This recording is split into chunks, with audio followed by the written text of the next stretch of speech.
like I'm a ticking bomb. 'Cause I'm crazy for you. You know it's what you say and what you do. I got you inside my head, and you're never coming out. I don't know what you do to me. Maybe I'm insane. Oh, I just want you to stay. All night, night, baby, all night, all night, night, baby, all night, all night, night, baby, all night, all night, night, baby, all night. I want you to stay with me. When you're with me, I can't breathe. You are all I'll ever need, ever need. I want you to stay with me. When you're with me, I can't breathe. You are all I'll ever need. All night.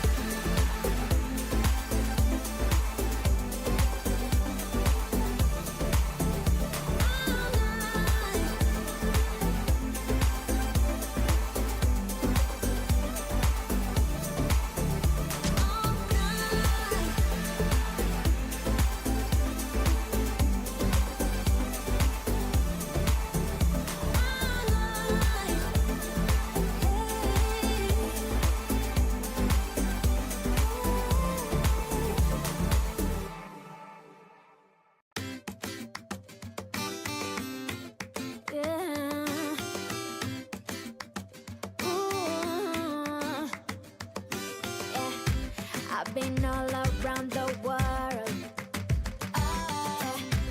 every city, every place. Always been a restless girl, but now there's a wind of change. I've never ever felt this way.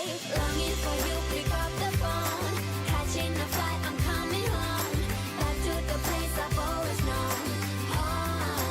Home, seeing you soon, I gotta run. We're gonna have a lot of fun and spending this summer alone. I'm coming home. I'm coming home.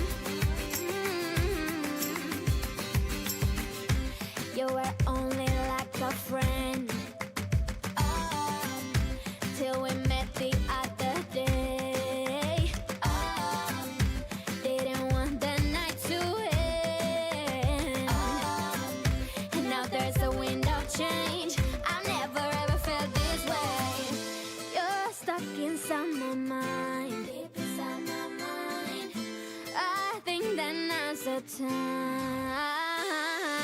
Longing for you, pick up the phone, catching a flight, I'm coming home, back to the place I've always known. Home, seeing you soon, I gotta run. We're gonna have a lot of fun and spending this summer alone. I'm coming home. I'm coming home. I'm counting hours, minutes, seconds, faster, hurry, make it happen. Before we know it, I'll be on my way home. Yeah, we're chilling, I just, you and I, every crazy summer night. Baby, I am coming home. I'm coming home. Longing for you, pick up the phone, catching a flight, I'm coming home, back to the place I've always known. Home, seeing you soon, I gotta run. We're gonna have a lot of fun and spending this summer alone. I'm coming home. I'm coming home. I'm coming home. Oh yeah. I'm coming home. Yup. It is Friday. TGIF. Thank God it's Friday. Woohoo! Let's switch over. Where is it? There we go. Hello. What's up, everybody? Spirit fingers. Spirit fingers. What's going on, everybody? Good evening. It is Friday. It is now episode 64 of the Doll Symposium. I am your host, Shizusan, and my beautiful assistant with me again today is Artemis. I'm just having a lot of fun with Artemis lately, so she's been appearing in a lot of things. She's just so damn cool. But yeah, Artemis is here with me today. Welcome, everybody. This was actually, if we were doing things right, this was supposed to be episode 65 today. But because I took that 1 week off, wasn't feeling good, so we're kind of like behind in the numbers. Not that it really matters. I just thought it was funny. But it is episode 64. I don't know. I don't know if I'm going to do anything for 675 when we actually get there. Because I never really did. I don't think I ever did anything, did I? For 50 or 25? I don't think I did. Maybe. I don't know. Definitely we'll try and do something for episode 100 if we even make it that far. Who knows if I'll make it that far. So let's see. Who is in chat today? Tempest Strife, welcome to the stream tonight, Tempest. And PMB Sakura is here. Good evening, PMB Sakura. Welcome, welcome. Cymex is here. What's up, Cymex? Welcome to the stream. And Kami Faye, welcome to the stream. I think that's everybody that I can currently see. Obviously, there might be people that are lurking and watching, but not commenting. But that's everybody I can tell so far that has joined us this evening. Hopefully, everybody's having a good week. I had a good week. Actually not such a bad week in a long time. Like work-wise, wasn't so bad. Out of work-wise, like family-wise, things are going well. Also, because it is Friday and I don't normally stream on Sundays, it is Mother's Day weekend. So for those of you watching the stream live or watching this later on the VODs, happy Mother's Day to all you mothers out there. Hopefully you guys have something good planned for the special mother in your life, whether it's, your mom, your mom's mom, your wife's mom, your husband's mom, or your husband, your wife, whoever it is. Happy Mother's Day. Hope you have a great weekend. We have some things in store for us. We don't really do much. Me and my family, we don't do much for Mother's Day or Father's Day for that matter. We kind of just go out somewhere nice to eat and just, spend time together as a family. That's pretty much it. We don't really do anything too crazy. I tried to do really cool, crazy stuff when I was younger, but I guess I don't know if it's lazy or not, but now that we're older, it's the only thing we really want to do is just kind of relax at home and maybe get something nice to eat.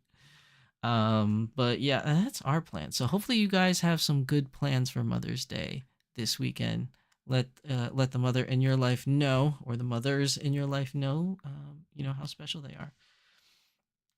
So today is the Doll Symposium.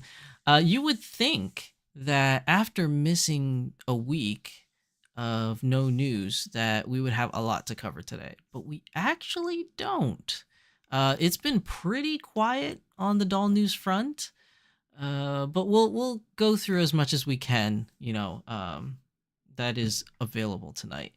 But like always, before we get started, I just want to let you guys know that thy Geekdom Con is coming May 24th through May 26th. This is only 2 weeks away now, people. Not this weekend, not the next weekend, but the weekend after that. If I remember correctly, yeah. It's not this week, it's not the next weekend. It's the weekend after that. So 2 weeks, 2 Fridays from now. And it will be thy Geekdom Con. This is going to be in the greater Philadelphia area, the northern Philadelphia area. We are going to have our very own doll booth at this con. This is going to be our second year at Thy Geekdom as a doll booth or a doll entity or doll presence, I guess you could say, here on the East Coast. So it's going to be May 24th to 26th. It's a 3-day con. We have a booth. We know where we're going to be situated now. We actually have a map. I just don't think I can share that map. I think that's just for us, really. But if I'm reading the map correctly, our booth is somewhat closer to the front of the convention center. So you probably be hard to miss us. But if you're going to come, we'll be there, obviously, all 3 days. I think Saturday is probably going to be our biggest day with people attending. It's going to be myself, Tempest Strife, who's in chat today. We also have Kitten Cat Shop that's coming along. We did have My Lady Disdain, but unfortunately they can't make it. They had some personal things that they had to take care of. So unfortunately they won't be there with us this year. But they will be at Anime Impulse in Seattle next weekend. So next weekend, Danny Chu is going to Anime Impulse in Seattle. We're going to cover that when we get to the Smart Doll thing, but I figured, I might as well mention it now because I was already talking about, cons and My Lady Disdain and stuff like that. But they will be there as well as many other people. So we'll cover that later when we talk about the Smart Doll news, but I just wanted to let you know that's happening as well. So I don't know how many of you are going to Seattle, but it sounds like it's going to be a lot of fun. I'm actually quite jealous. I want to go, but it's too far for me. I can't afford to go out that far. And even if I could, it's just now is just not a good time for me to travel there because the kids are still in school. Like, had this been during the summertime when the kids are out of school, it would be much easier to go. But yeah, since it's during the school year, kind of not a good start for me. But yeah, so the Geekdom Con, May 24th to 26th, we are doing a doll giveaway. So there is going to be a free doll given away. Well, there may be a number of free dolls, but there's like a grand prize free doll. And then we have some items that we're giving away for second, third place, and I don't know if we're doing a consolation prize. Are we doing one? I'm not sure. I will be having a scavenger hunt. I do one every single year and almost every con that I go to.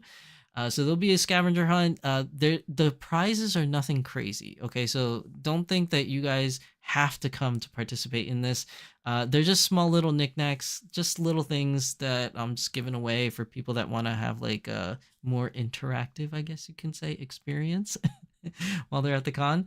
So that's happening as well. But like I said before, Saturday is the biggest day. So if you can only make one day, come by on Saturday for the Geekdom Con. All right, so that's my little pitch for today's episode. I will be doing it every episode, so some of you are probably really tired of hearing about it from now. And if you see, like, look at this. If you see that behind me, where is it? Right there. That's that's a fox. That's the tail.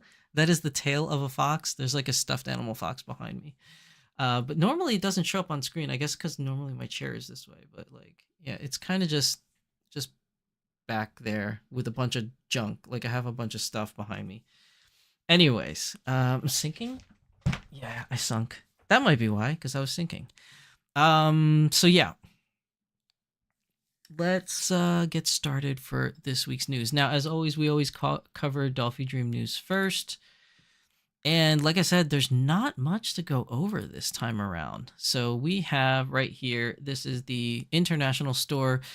Now, because we missed the Doll Symposium 2 weeks ago, I actually wasn't able to announce this the day of, but if you've been watching my channel, throughout the weeks, I've been pretty much telling you that this was coming. But the Doll Party 51 after event has come and gone. It is still there, but the beginning of it was on May 4th. Now, luckily, most of the items are still in stock. So if you missed out and you still want to buy stuff here, we can scroll down. Obviously, the DD Aqua is gone. No more of her. That's probably the big ticket item. But surprisingly enough, the Cherry Blossom outfit set for Sakura and Miku is still available, and you could just outright buy it now. This is not a pre-order or anything like that. You could just straight up buy it from the Volks International website. So if the Miku outfit is something that you guys have been looking forward to and really want, go to the Volks International outlet. Volks International website, and then you can purchase your Cherry Blossom viewing coordination set for Sakura Miku, or any Miku, or any doll for that matter. All the other items are still here. The sword is gone, which is to be expected. They don't really sell too many of these props that often, so people usually snatch it up once it shows up.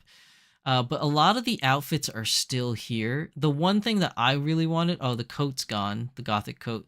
The one thing I really wanted that I missed out on because I just didn't have it in me to go shopping that day is the cape. I really wanted the cape. Looks like the crop blouse is out. All these Chinese chinois panda outfits are still in. The girly shirts are in. It's this thing, the amulet robe for Dolphy. I really wanted this robe like badly. Uh, I just when this was released, I just wasn't in the mood. I mean, obviously you guys know because I didn't stream that day. I was not feeling good, but I missed out on this robe, man. Hopefully it comes back at some point. But yeah, it's a really cool robe. So that one was gone. If we go to the third page, you can see like pretty much everything else is left except for the accessories. These always go, the accessories. So we have the glasses, we have the umbrella. It's all gone. You can always go on their page though. Like if you go on the glasses, even if you missed it out like me, you could still like receive stock re-notifications. So if they do come back, you'll get an email and then you could purchase them. So it's up to you whenever these come back, but you can definitely add them to your list so that you can be notified. And then all the extra hand parts, they're all still there. So, you know, if you feel like you missed out on anything, you could definitely go on the website. Most of them are still there. It's just the big ticket items or the more rare accessories are pretty much all gone. I'm kind of disappointed about that robe though, or that cape. It's just so cool looking, man. Like, I know I mentioned it before when I talked about it before, but if we go back, hold on, I'm just gonna show you guys again. This thing is dope. Like, and I think everybody else thinks so too because it sold out really fast. Like, this thing is just cool. It's pretty awesome. I'm definitely gonna be one of the people that hit that notification button because this is something I definitely want at some point. But yeah, that thing's cool. Now some other things I think is interesting. Both Volks International and the Volks USA websites are having this thing called the Let's Dolphy Dream. Now, essentially what this is this is a magazine and or booklet, whichever way you want to call it. And they don't give you any sample pictures other than this cover here. But essentially what it is, it's just a magazine filled with all different kinds of photos of Dolphys.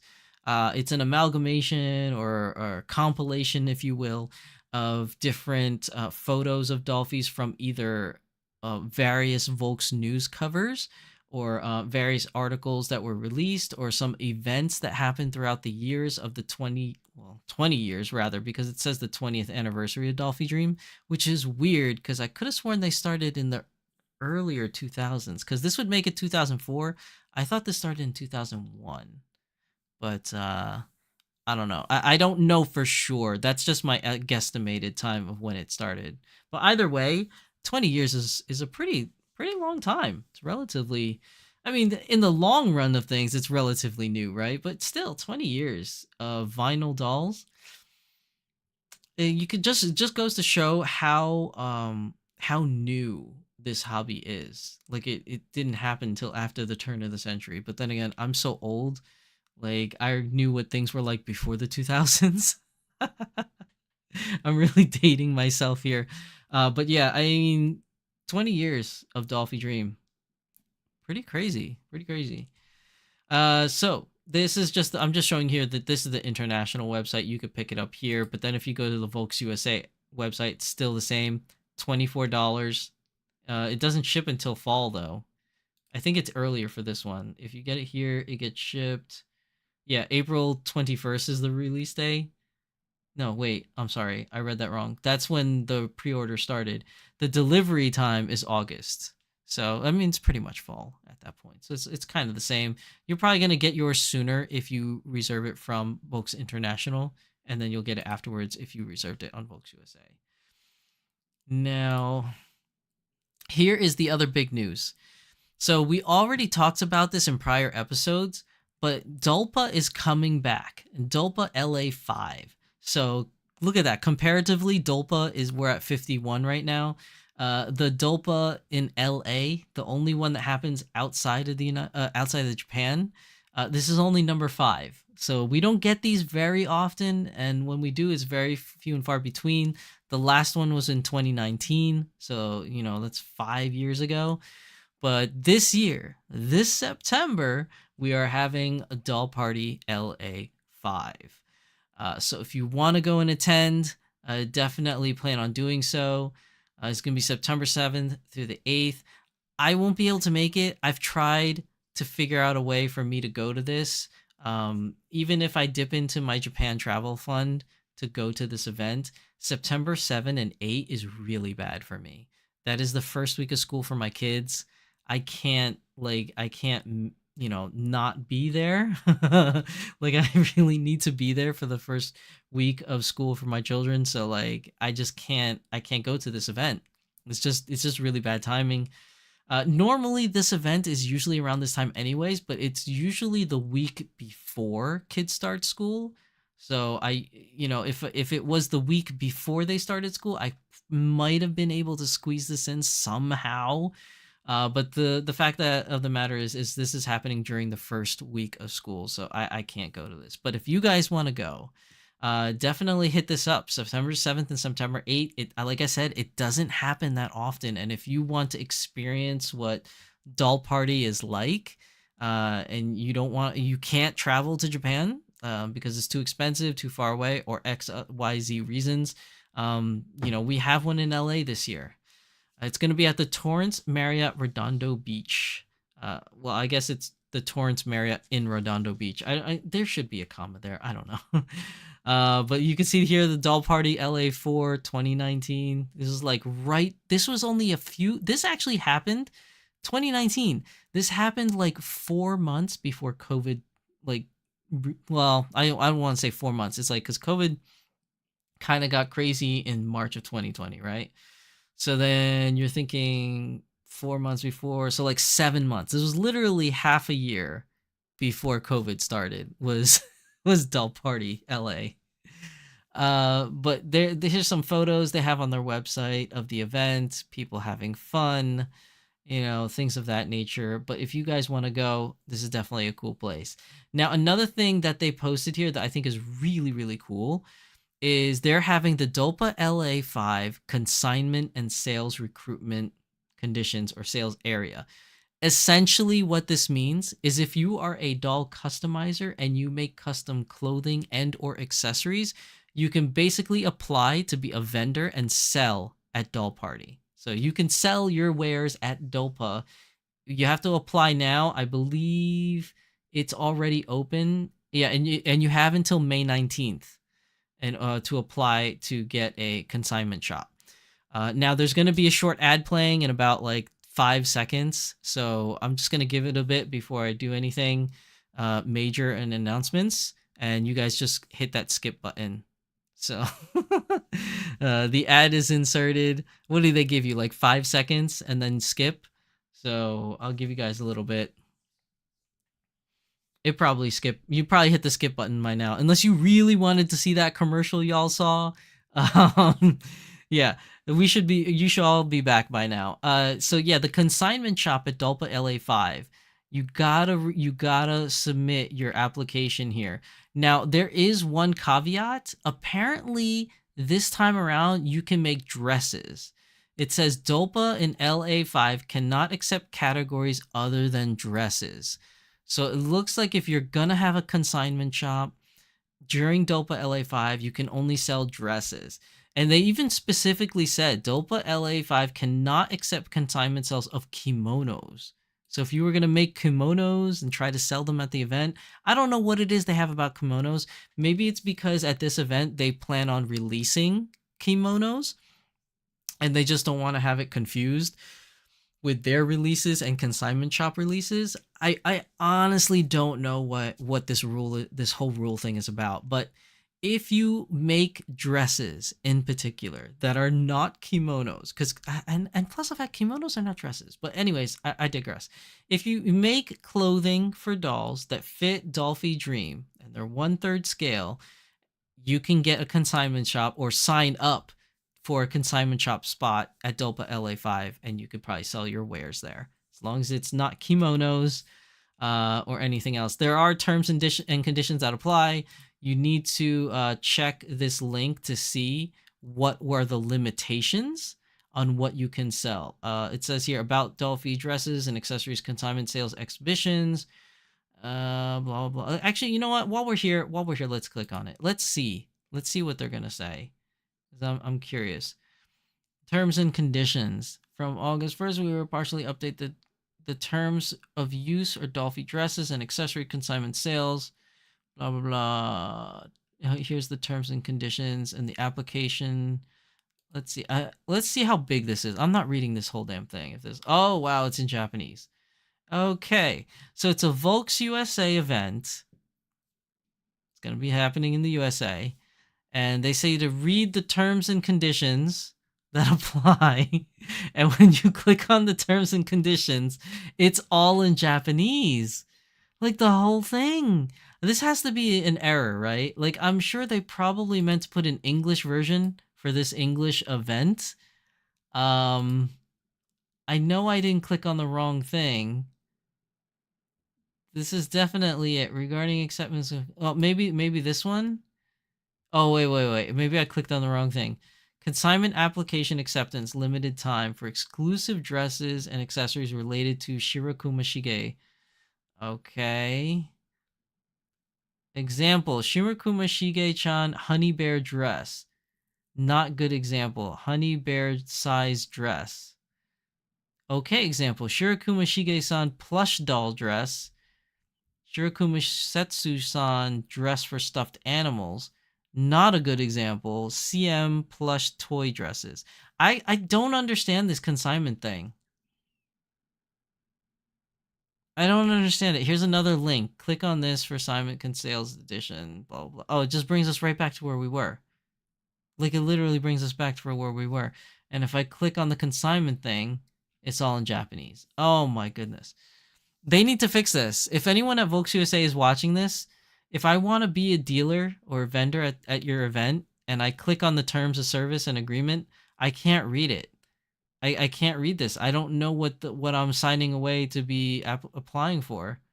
Like, guys, tell me, am I in the wrong place? Like, this is their website for it.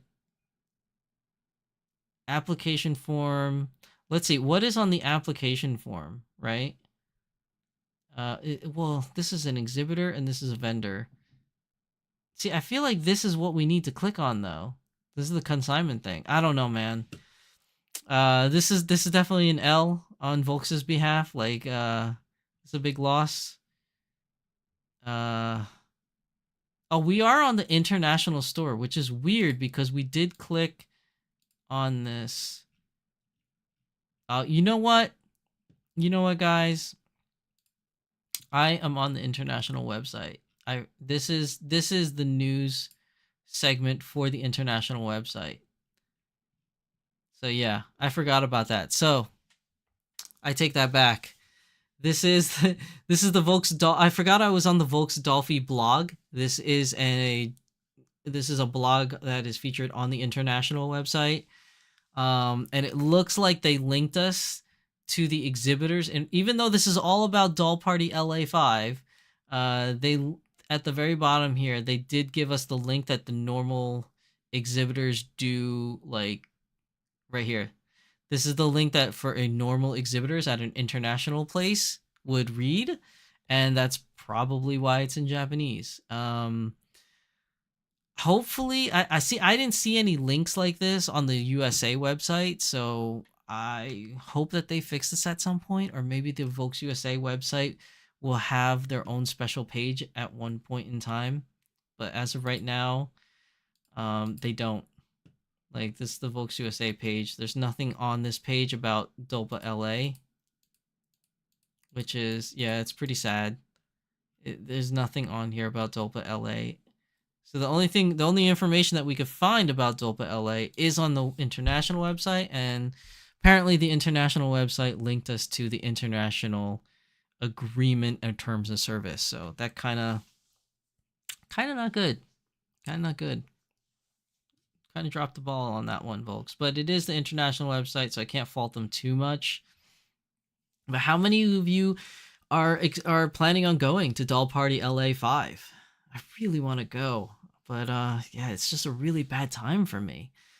Let's see what's going on chat. Cymex says hello, happy Friday. Happy Friday, Cymex. Tempe says, don't mind me, I have projects left to do. Oh, I know. I can share the map? Oh, okay. So apparently there's a map. I don't have it brought up, but I'll share it at the next one. Artists often do for Artist Alley. We can sew you a you can sew me a cape. That's very thoughtful of you, Tempest. But you don't. I know you got a lot of things that you're doing, so don't worry about it too much. I'm just gonna hit the favorites thing and the notification button on the website. Hopefully they'll come back in stock since they sold out relatively quickly. But who knows? I'm so mad this interferes with my Japan trip, but Japan trip is more important.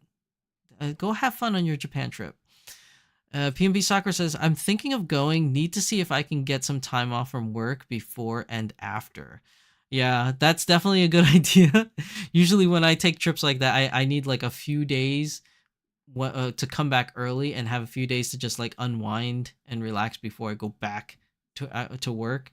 So yeah, definitely a good idea to see if you have those extra days, because going right back to work when you come back is the worst. This is the worst feeling. Tempest Strife says, I wish they would come back to New York. What years were they in New York? Because I was under the impression that all the Dolpas were in LA. I didn't know they had a New York Dolpa. This must have been a while ago. PMV Sakura says, New York would be better suited for me. Would not have to fly to the other coast if I go. I know, obviously, you know, for me as well, if they had a Dolpa in New York, I would be super stoked to go, and I definitely would be able to go. I did several years ago, I think it was in 2018, I did interview Mr. Shigeta, or, you know, the younger Shigeta, who is the one that I believe runs Volks USA. I did an interview with him, and, you know, I asked him, you know, or rather, I didn't ask him. I told him that there is a huge doll crowd or community that lives on the East Coast that would love to see a Dolpa on the East Coast. And he said something to the effect of, "Oh, that's interesting." And I think I may have asked him it's been so long. I think I may have asked him in the interview if there's a possibility for Dolpa to come to New York. And he gave me the politically correct answer of "we'll see," basically, which usually means no. But you know, it does leave the door open for them to, you know, come to New York at some point. But pretty much it's a no. But you never know. You never know. It could happen. It may happen one day, and I will definitely be there if it comes to New York. But that would be interesting. Tempest says in 2008. Wow. What is that, like Dolpa 1? Or Dolpa 2? That's a... Oh, excuse me. Oh, excuse me, I'm just a little tired today. That is a long time ago. 2008, I didn't even know that the doll hobby existed in 2008. So that's quite a ways off. But yeah, I really hope at one point it comes back to New York City. At least if they just do it once. If they just come one time to New York City, you know, during my lifetime, I will be happy, because I'll finally get a chance to attend Dolpa. I've been trying to attend Dolpa in Japan for some time now, and every time I try to save up money, plans get ruined or sidetracked, and I don't get a chance to go. But I definitely want to catch a Dolpa at some point in my life while I'm able to. So hopefully it comes to New York at some point. Who knows? Who knows? I said at some point a lot too, so that's pretty bad. I am unfortunately not being very articulate in tonight's stream. I don't know what's wrong with me. Maybe it's because I'm just exhausted. I mean, like I said earlier in the stream, I had a relatively good week this week. I did work my butt off. So I'm a little pooped, and I'm sinking. Ugh. Don't worry, guys. There's plans for a new chair at some point, so I don't have to worry about this whole sinking thing. It's coming together. It's coming to fruition at some point. But yeah, that really ends up everything for Dolphy Dream News this week. or this episode, again, there wasn't really much. Like, I really thought there would be more to cover since I already missed an episode 2 weeks ago. But yeah, there's not much.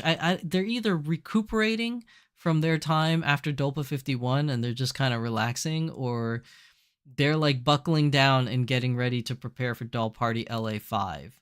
Another thing I think is really interesting that we haven't heard much from Volks is the news about the new Square Enix Dolphys for Alphino and Alize. We only got that one picture that was shared like way back in December. We only got that one picture and it was never talked about again. We haven't heard anything. So it's pretty much in the same field as Kaito, because I remember with Kaito, they only showed one picture, and then we heard absolutely nothing from Volks until until basically like a week before the release date or something like that, where they were like, yeah, pre-orders are going to open next week. So, I've been waiting for them to announce some kind of official announcement, especially like because it's a Final Fantasy 14 property. When they did the live stream for Final Fantasy 14, they also did not, talk about anything related to those two for Dolphy Dreams, which is weird because last time I did a live stream and announced the Dolphy Dream, which was Ishtola, it was on their live, it was on their live event for Final Fantasy 14. So it's pretty weird, with that background history in mind. It's pretty weird we haven't heard anything about the twins. But hopefully we'll hear something soon about them, because I'm very curious about it. Let's see. Luxaria says, I finally caught a live. How's everybody doing? Luxaria, welcome to the stream. Thank you for coming. I don't know how everybody else is doing, but I'm doing okay. It seems like everybody else in chat's doing good too. So hopefully things are good where you are, Lux. Let's see. Tempest says there seems to have been one in 2008 and 2010. Really? Both of which were before I even knew this hobby existed. So kind of boo-hoo for me. But I'm hoping they come back. I really hope that they come back at some point. Let's see. PMB Sakura says, I was in Ohio again this week for work. It was a rough week. Ugh. It sounds rough, man. No offense to Ohioans, if that's even how you call it, Ohioans. But I've just heard so many weird things about like Ohio, like how it's like one of the worst places. Again, I'm not trying to offend Ohioans. It's just, this is the stereotype I've heard about Ohio, but I've never been there.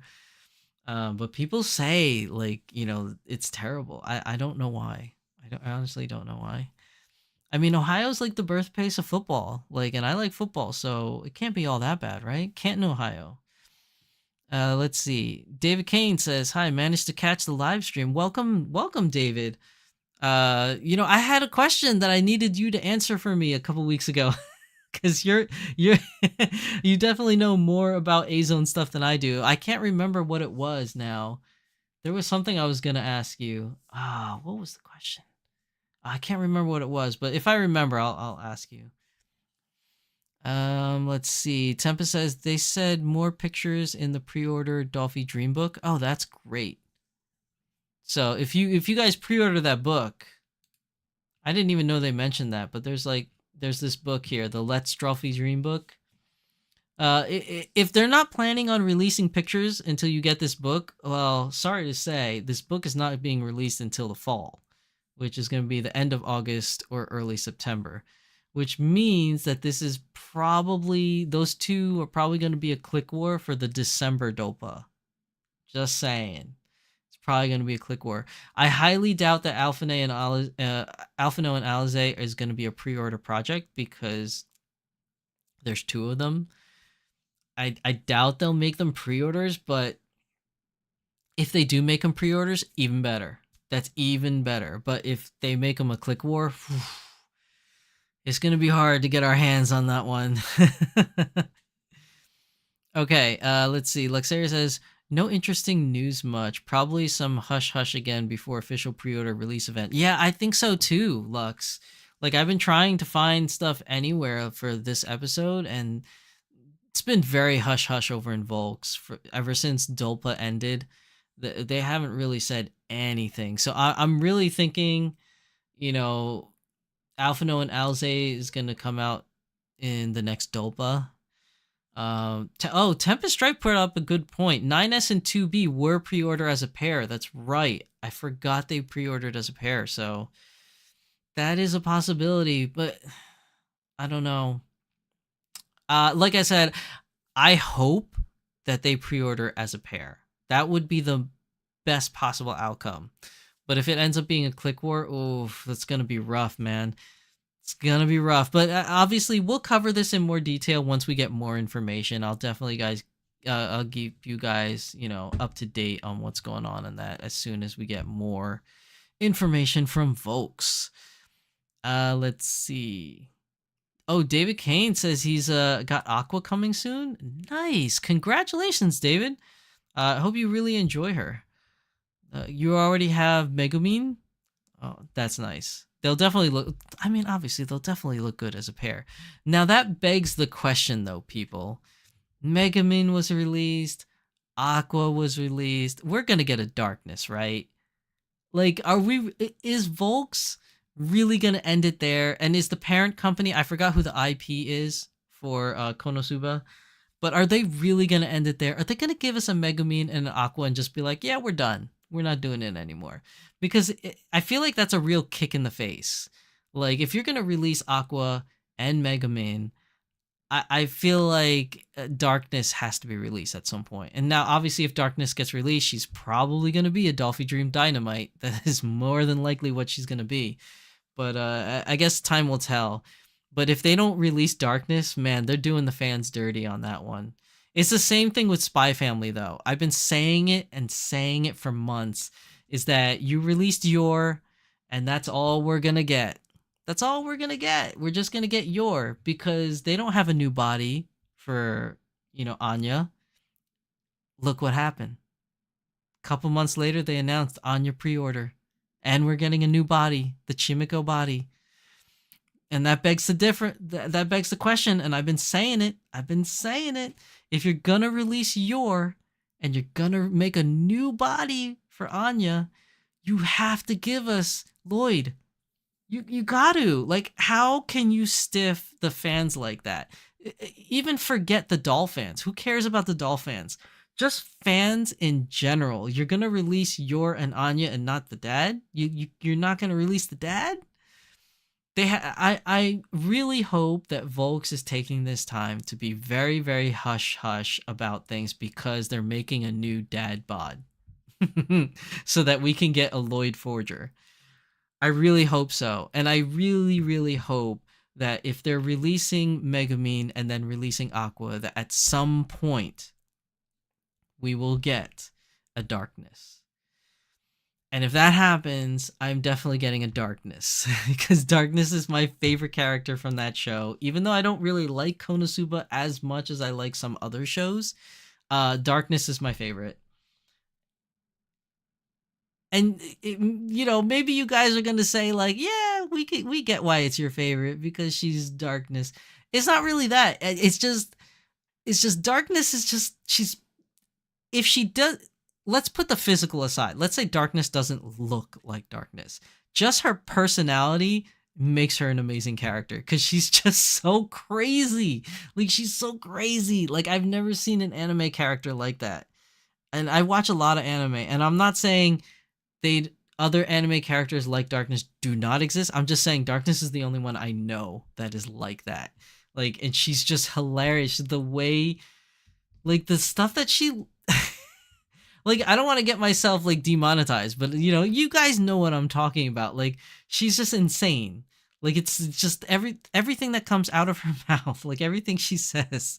I was not expecting her to say that. And even though I already know what her personality is like, she still catches me off guard when she says these off-color things. So yeah, if Darkness gets released, I need a Darkness. I already pre-ordered my Anya, so I have to find a Yor.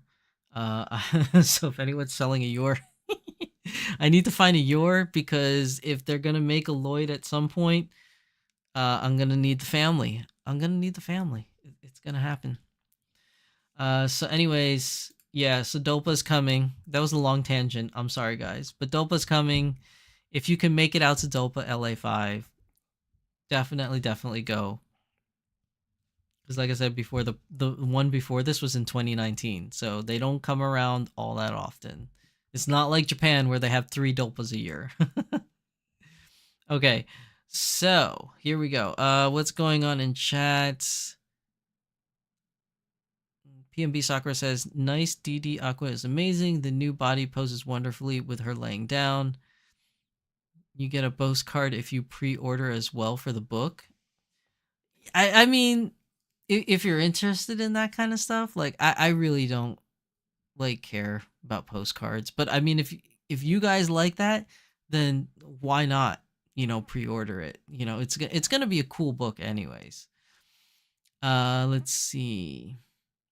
Tempest says, warm tea. Warm tea sounds good right about now. David Kane says Megumin and Aqua look great together. I highly agree. They will look amazing together. PMB Soccer says, I have posted that the 2 on my Twitter. They look great together. We need a Darkness. We definitely do.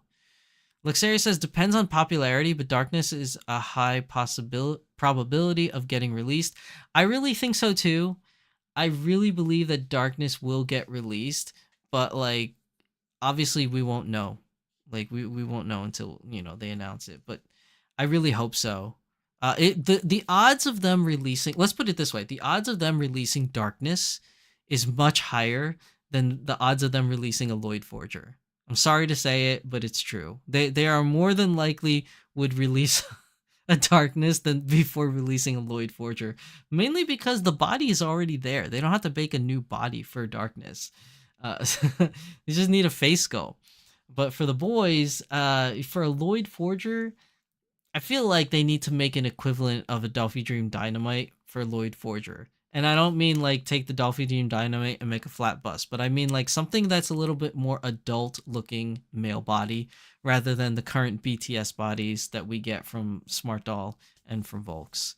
Hold on, guys. Ad is coming in 5 seconds, so get ready to hit that skip button for those of you that don't pay for YouTube Premium. The commercial is coming right now, so hit that skip button. Let's see. Tempest Strife says, give me man bod. That's what I'm saying. Like, we need, like, an adult male bod. Because right now we have what's equivalent of a regular Dolphy Dream bod for women. Like, you know what I mean? You have that young woman, I guess you could say, body or figure, for most of the dolls. And, like, the Dolphy Dream Dynamite is more of a curvy woman.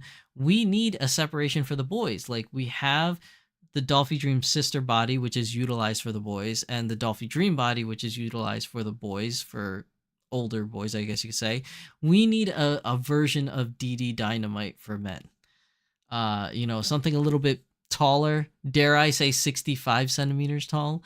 Something that's a slightly more muscular build or broader shoulders, you know what I mean? Rather than borrowing just the regular female bodies. Like, I feel like we need that. Danny Chu's working on that on his end. I wonder if Volks is secretly working on it on their end. Who knows?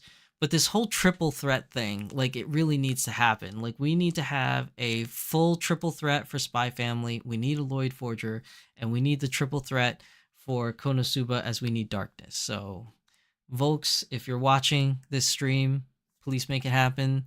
And if you're already making it happen, you're just not telling us it yet because it's hush-hush, thank you. In advance, I'm saying. David Kane says they only released 2 K-On! Girls. Did they? I know they released Yui. And they released what the hell is her name? The dark-haired girl. I can't even remember her name. So it's like Yui and whatever the other girl's name is, which I'm drawing a blank. I want to say Umi, but I don't think it's Umi. I thought they released all 3 girls. I thought there was a Ritsu. Ritsu is my favorite character from K-On!, by the way. I could have sworn they released a Ritsu. I don't remember. And the only reason why I say this, this is the only reason why I say this, was And this is a really weird tangent considering, but Danny Chu, okay, before he created Smart Doll, he was a collector of Dolphy dreams, and he had a lot of Dolphy dreams. And there's a very specific episode, which I think it was season 2 of Culture Japan, where he had the Seiyu, aka the voice actress for Ritsu from K-On! On the show. And Danny Chu gifted her a Dolphy Dream Ritsu. I remember this. I specifically remember this in one of the episodes. He gifted her a Dolphy Dream Ritsu, and that's what leads me to believe that Ritsu was released. Now, it could have been that it was a custom made Ritsu just for her because he knew that she was coming on his show, maybe. But I remember that. I don't know why that stuck out in my mind. I don't know why that very particular episode stuck out, but you could definitely check it out. All the episodes for Culture Japan are still out there. You just have to Google it and find it. I think they're still on YouTube somewhere. But there is an episode where the voice actress for Ritsu, shows up in the studio, and Danny gifts. Am I saying that? My tongue is getting twisted. He gifted her a Dolphy Dream Ritsu, and that is the only reason why I feel like they released a Ritsu. But yeah, I don't know if they actually did. It might have been a specially made doll just for her, like a custom made doll. But it was just interesting. This is an interesting tidbit that I remember at the deep recesses of my mind. I don't know why I remember that. Luxaria says, I want the new body to personally try. You're talking about the nude body, wow, it sounds like I said nude. You're talking about the new body, right? From that Dolphy Dream Aqua came out with, the 2.0 DDF3. Yeah, that would be nice to have. I haven't been able to check one out yet because I didn't buy an Aqua. But I'm sure at some point, one of the dolls in the future that I end up buying will be on the new body. So I'll check it out then. Luxaria says, probably a special doll for her if not mass produced. Yeah, I'm thinking that too. Like, obviously, none of us really know. I don't know. I think the only person that really knows is just Danny Chu and Volks.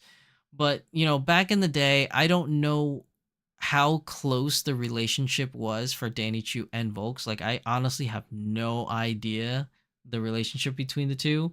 I honestly really don't.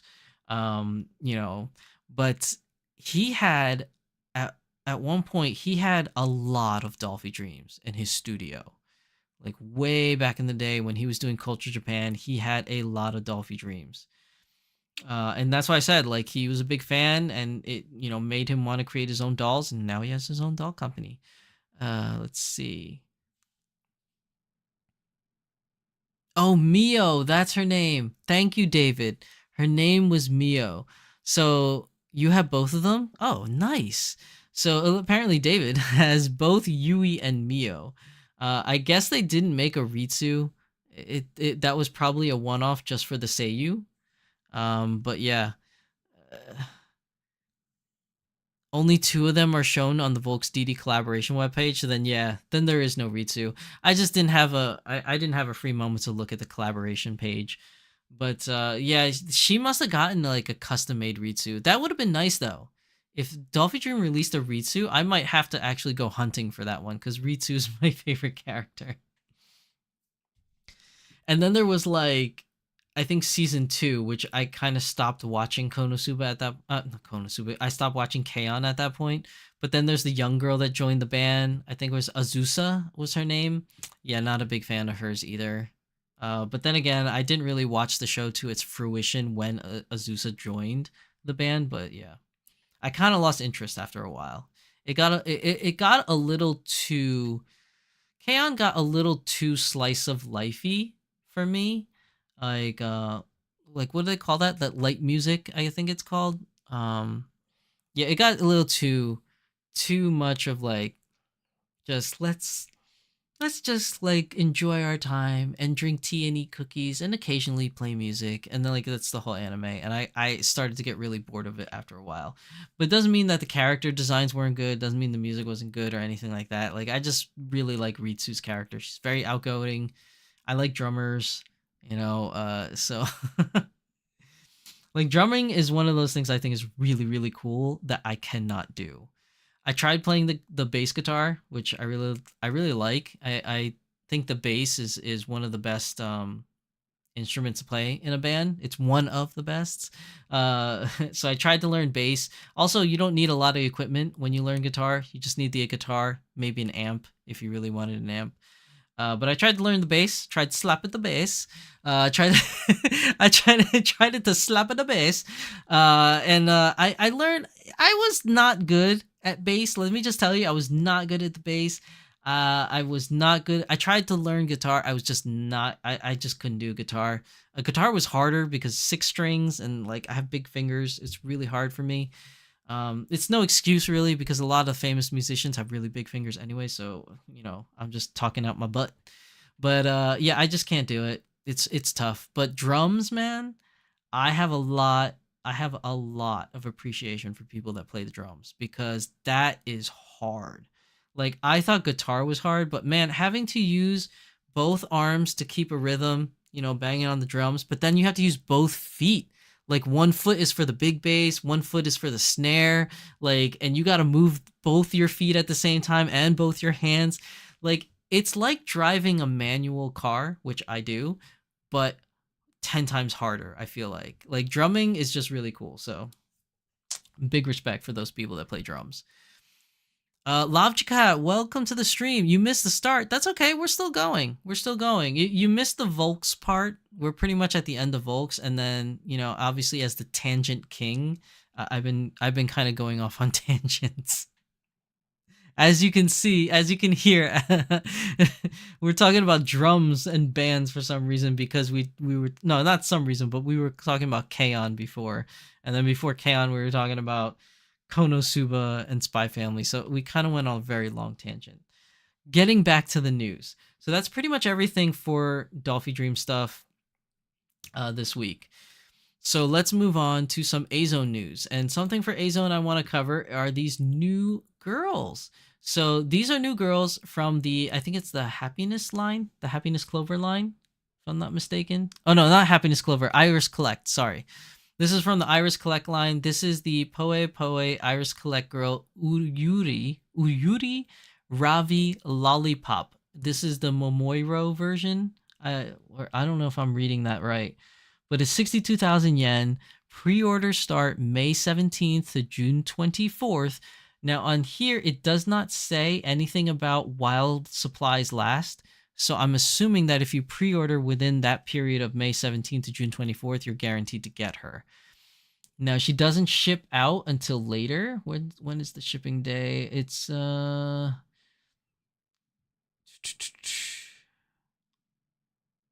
December. So this December she's going to be shipped out. But obviously with all these releases, usually Azone always does 2, right? We always have 2 different versions. So this is the Ravi Lollipop Momoiro version. I don't know if Google Translate is translating that properly. But then we have this version, which is the Mizuiro. My Japanese pronunciation is horrible, man. But this is the Iris Collect, or the Poe Iris Collect Petite Uyuri Ravi Lollipop Mizuiro version. So you can see, I mean, straight off the bat, it's the same girl, but it's the same thing that they do with every version. There's always one version that's like this, and then there's another version where the hair and the eyes are different colors, and the outfit is different colors. That's really the difference between the two, as you can see when I flip-flop between them. Obviously, I like this one. For those of you that have been watching my channel for a long time, I'm pretty sure you guys know why I like this one. I'm a stickler for purple. I don't like drill hair, but purple, I'm a stickler for. So I definitely like this one. I'm not going to be purchasing either, though, having said that, just because my funding is going to very specific dolls this year, and I have to make sure I stick to those rules for my that I set for myself, or else I'm never going to be able to buy anything. But yeah, these are two very cute girls, though. Again, 62,000 yen. Pre-order period is May 17th to June 24th, and they'll be shipped out this December of this year. They don't usually delay too much with Azone stuff, so more than likely you'll probably get it shipped out prior to Christmas. Hopefully. No guarantees, of course, but hopefully. But that's really it. That's the only thing from Azone News this week. It's just these two girls, which is the Uyuri versions. So basically the brunette or the lilac purple hair girl. But I mean, it's important to note that both of these girls, no matter which one you pick, like most girls from the Iris collections or the Happiness Clover lines, they all come with everything that you see here. So the shoes come with it, the socks, the bag, the handbag, the skirt, the top, the fluffy sweater, and the hair ornaments. All of that come with the doll. Let's see. David Kane says, so cute. Which one do you prefer, David? You prefer the lavender hair or the brunette? Lavchakat says, I know a lot of troubadour people, like fiddle, lute, and hand drums. I've been deep diving in the DD sister boy rabbit hole this week. Oh yeah, I know, you told me. Have you made a decision yet, Lavchakat? Because, you know, the DD boys, you can make your own custom one. Let's see. Tempest says Mizu is water and Iru is color. That's right. I do remember that. Mizu is water. I didn't know that Iru's color, though. That part I didn't know. But yeah, Mizu Iro. Mizu Iro, right? I think that's how you pronounce it. Very bad. And then you had the Momo Iro. I don't know what Momo means. Is that bunny? For some reason, I feel like Momo means bunny, but I don't think it does. But you have Momo Iro, so it's something color. Whatever color that is, I don't know what that is. Is it pink? I'm just taking a stab. Is it pink or brown or yellow? I honestly don't know. Oh my god. I'm sinking, and that chair is really going out the door. It's been going out the door, people, but trust me, new chair coming soon. Thanks to everybody's donations and ad revenue for my channel. Momo is peach, I think. Okay, that makes sense. Peach makes sense. I have one of the very first po. See, is it Poe or Popo? I feel like it should be Poe because Popo sounds kind of funny. The Uyuris. That's pretty cool.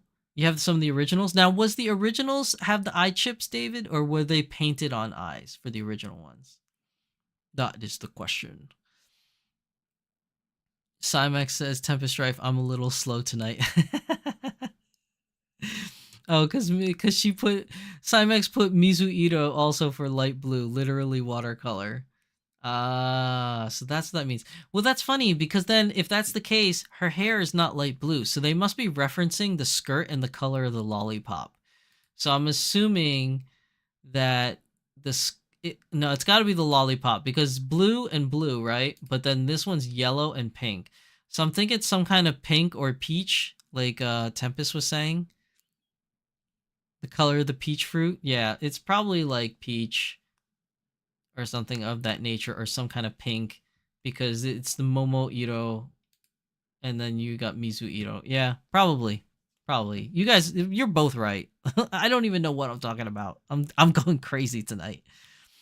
David says, still waiting for the 2 Iris Collect Petite Fururu Fluffy Holy Kittens to release in July.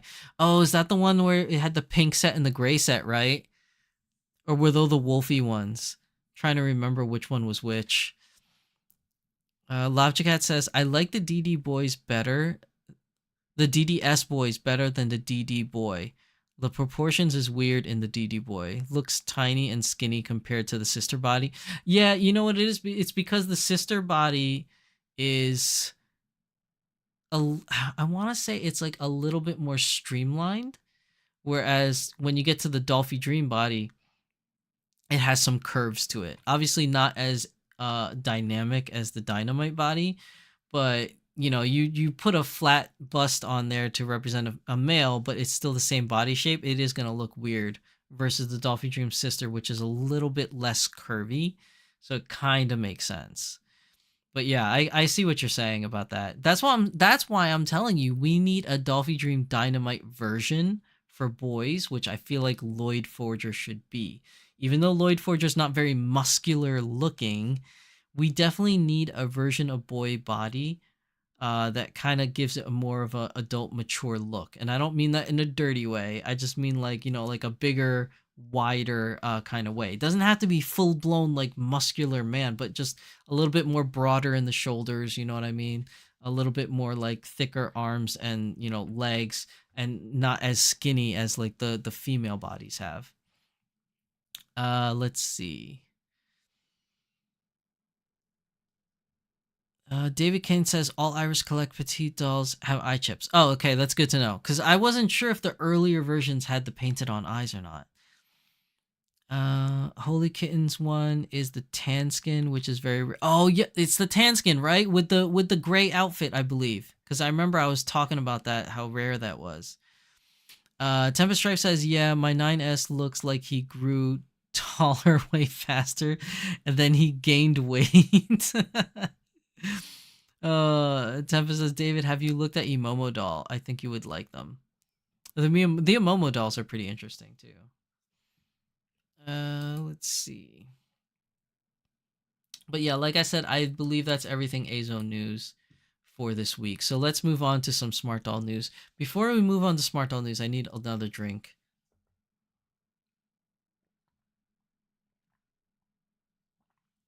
My throat is getting dry. All this talking. So yes. Okay, so we are going to move on to Smart Doll news. Let's switch pages here. Okay. So, for Smart Doll news, since we missed 2 weeks, I thought we would have more to catch up on. We really don't. There are some really good posts, but just not as many posts as we're used to seeing. And like some days are off. So like as you can see here, in January had 13 posts, February had 10, March only 5, in April we have 11. So far in May we have 4. And I feel like I'm so sorry, guys. I'm super tired. I feel like we're not going to get much in the month of May because Danny's going to be traveling to Anime Impulse. So we're probably not going to get too many posts for relative news or any releases of the sort because he will be busy. We will get the normal posts that Danny makes when he goes to conventions. So those we'll get, which will probably be quite a number of. But let's see. We'll go with this first one. So this part is really cool. This is, how do I make this smaller so you guys can see? Okay. So this is Cortex 2. And the thing that he was showing that I thought was really cool was the arm.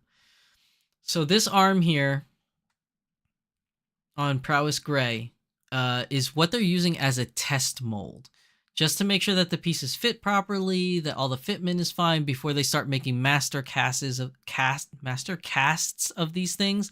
They use this like ABS plastic so that they can see, all the different like parts and sand it better without having to worry about coloring anything.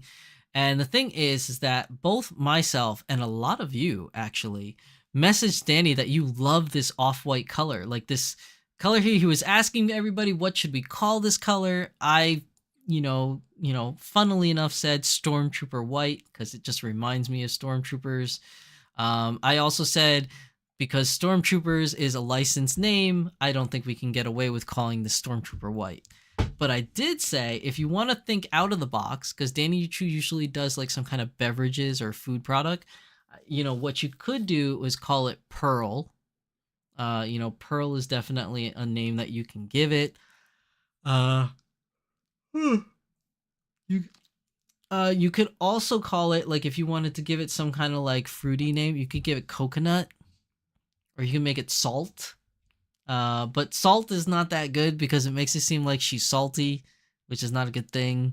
Like, so probably not Salt, but Coconut kind of comes to mind. We could do Coconut, or we could do Pearl, or Pearlescent, or some kind of like thing like that. But Oh my god, I almost dropped Artemis here.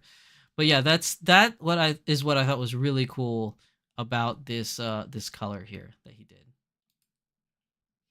Now that was the last thing that he had in April. So going on into May. So with May, we're gonna start from the bottom. We have more pictures of Cortex 2, which looks so awesome, people. Like, can I just say, I am so hyped for Cortex 2.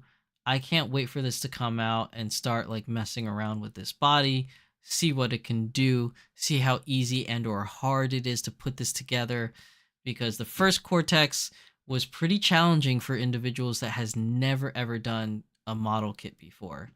But since I don't want to say veteran, but since I've been building model kits for quite some time, more specifically Gundams, I didn't have as hard a time building Cortex 1 as some other people did.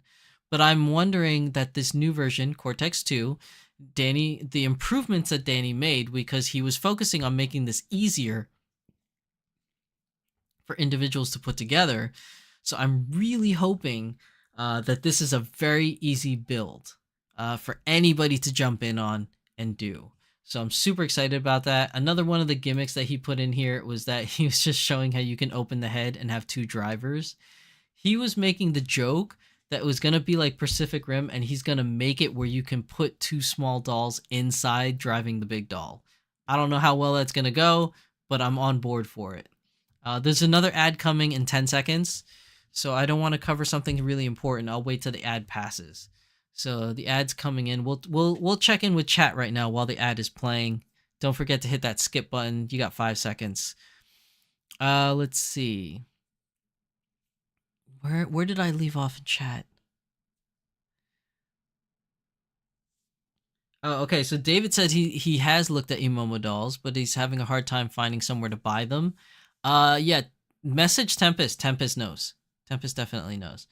Logicot says the difference is that the DD boy is taller, but chest, waist, and hips are the same as the sister. It makes the DD boy look strange. The sister is actually more curvy that way. Really? You think so? See. I feel like the sister body isn't as curvy. Like, I don't know. Like, that's my take on things. But yeah, I mean, I'd have to look at the body again to see exactly what you're saying. But yeah, I don't know. Either way, I'm glad you found a body that you're happy with. It's just that I really hope that at some point they do a Dolphy Dream Dynamite version for the men to make it a little bit more mature looking. And again, not in a dirty way, just more mature looking, like more like an older man kind of thing. Not too old, but like an older man, old enough to be a dad figure, you know? Let's see. Tempest says, I got my USD Megu with me today. Aw. Cortex 2, I may need to rehome 2B to make room. Listen, I said it before. I think I might have to sell some dolls to make room because there's all these new dolls coming out that I really want. I just don't have the space. So I don't know. I might sell some dolls. Like, who knows? I do need to make space though. I'm in the same boat as you, Tempest. PNB Sakura says, I did the ninja grade Cortex of Gaia and T. Was fun to build Cortex. Looking forward to see the new one. Yeah, I did the ninja build also, and I really enjoyed it. I thought it was like a fun build. It wasn't that hard for me personally, but I can definitely understand that if somebody has never built a model kit before, it can be a bit daunting at first. But definitely check it out because I know that when Cortex 2 releases, Danny will more than likely, most definitely put a tutorial video out there on how to build it like he did with the first Cortex. And as well, I made my own step-by-step video process of building a Cortex on my channel if you want to go look at that just for fun, even though you guys can't get your hands on Cortex anymore. But it is a good watch. You get to see the process of me building it. But yeah, it was definitely fun. But I can see how people that have never built model kits before would probably have trouble with it. All right, let's see. Tempa says, watching ads for the greater good. Well, thank you for watching the ad, Tempest. It helps out the channel. Luxaria says, one of the reasons I held back buying the DD Kaito is that there's something like a weird feeling when I saw him. I still would have loved him since he's like one of my favorite Vocaloids. That's why I'm looking forward with what Danny will do with the future boy bodies. Yeah, I'm looking forward to that too. Is because Danny already released what I keep calling the BTS body for the boys, which is just a very athletic and lean build and very cut, I guess you could say, boy doll in that kind of like stature figure. But like I really want to see the bigger men, the big man, muscle man version that he teased us like a while ago. That purple body. Whew, like that muscular dude look really muscular, and I am all for that. Like again, not to go too much into like my past episodes of Beyond the Doll, but again, I feel like I'm more of a projector collector than an identifier.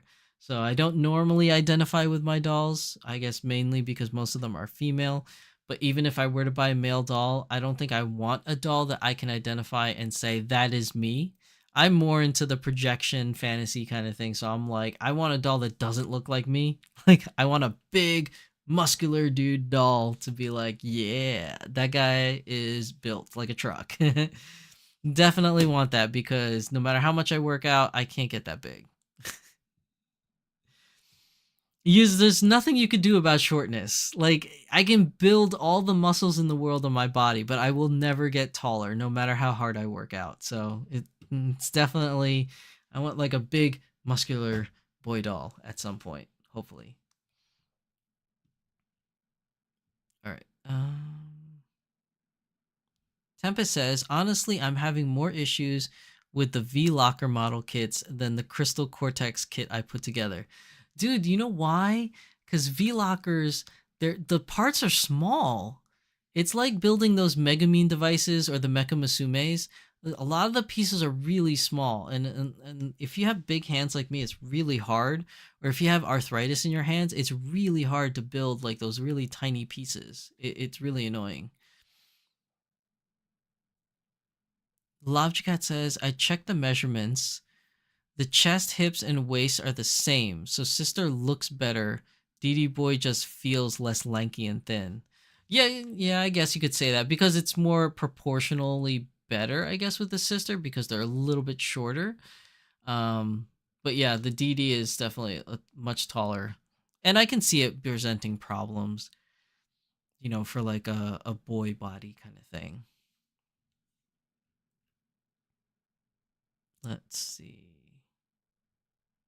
Luxaria says, if you'll buy a male doll, who will you be? I have to buy him character.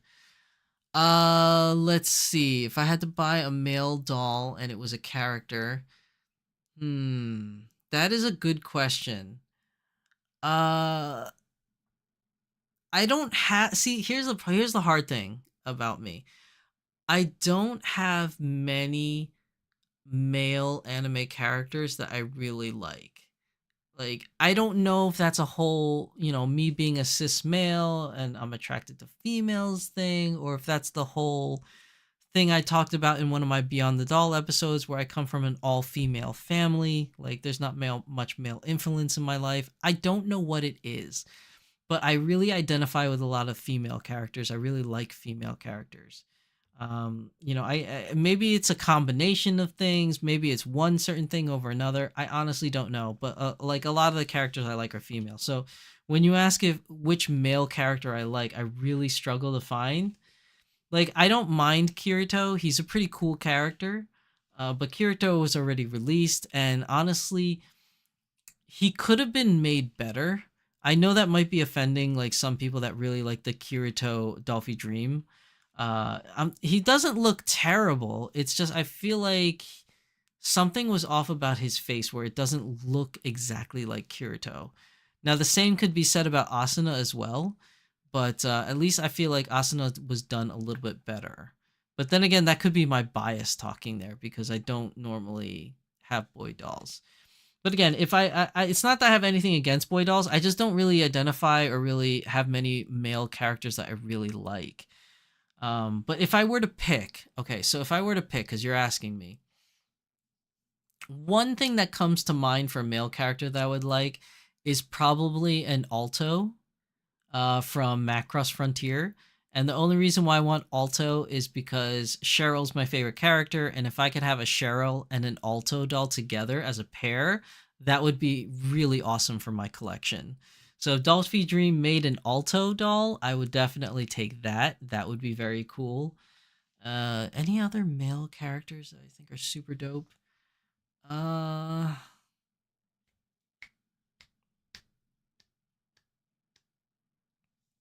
I mean, you know, it'd be really, really awesome to see, and it will never happen. I don't think this will ever happen, but a JoJo doll. Like if Volks, that would be the ultimate combination. Like if Volks and JoJo do a collaboration together, that would make money. And for those of you that don't know what JoJo's Bizarre Adventure is that JoJo is super huge.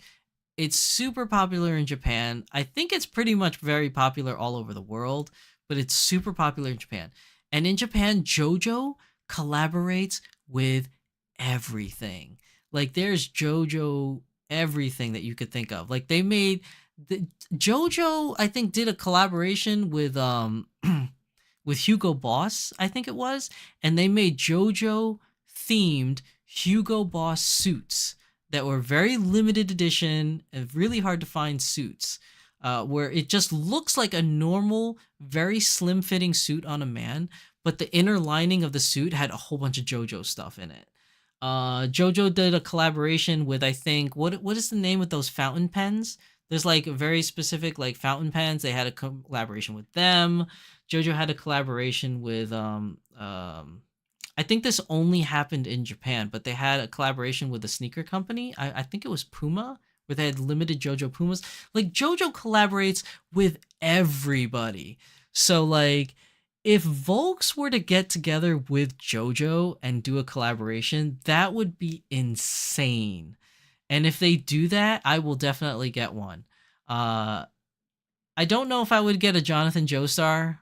I might. But I actually am really looking forward to getting a Dio. Now, that being said, Dio is an asshole. Like, he is not a character you really need to like. But I just, for some reason, something about Dio is just kind of cool.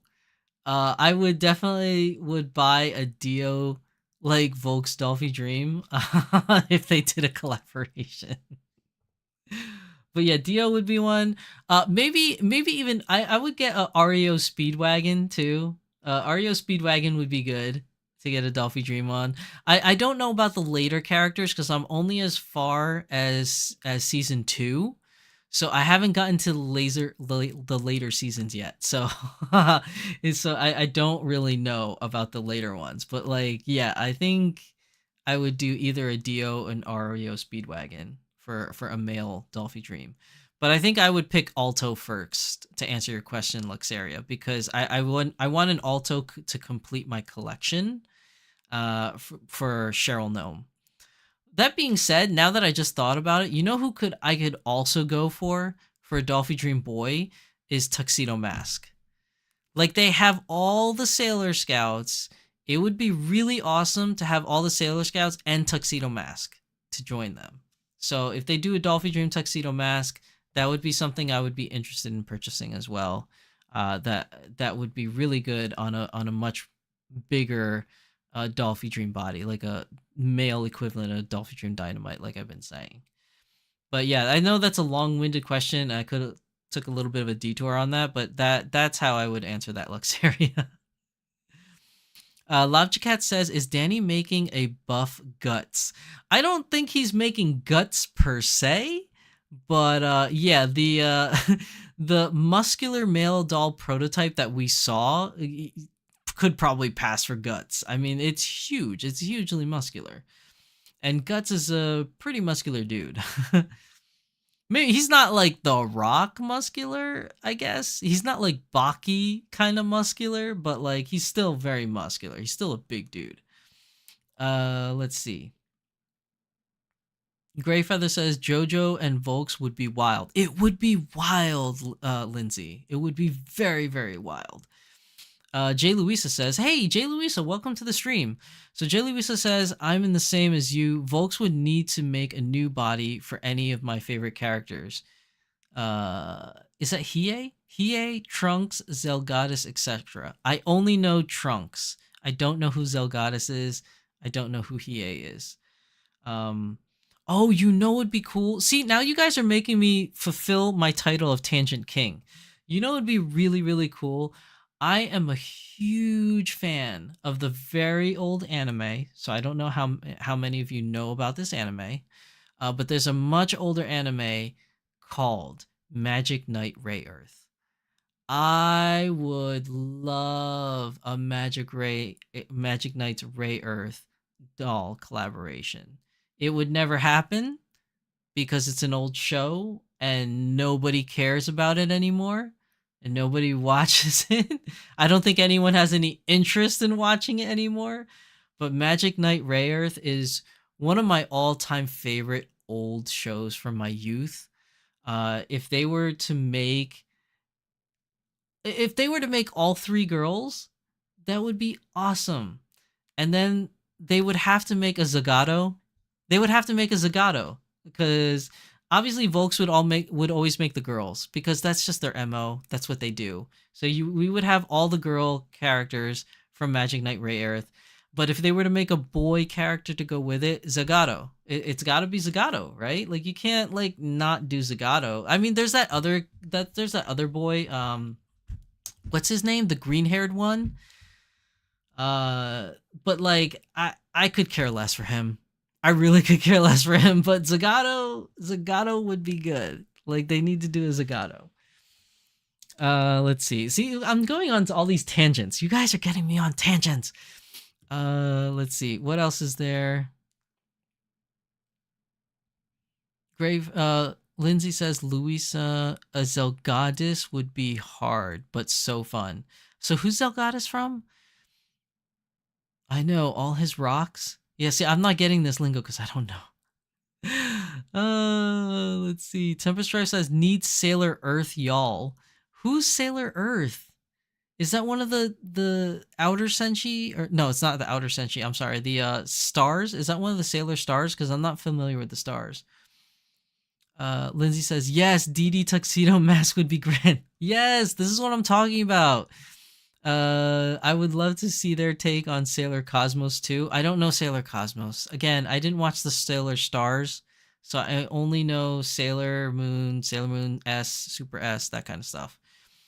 Everything from the Outer Scouts. Inner Scouts, Outer Scouts, I don't know anything from the Stars. Let's see. Greyfeather, Lindsay agrees. Magic Knight Ray Earth would be amazing.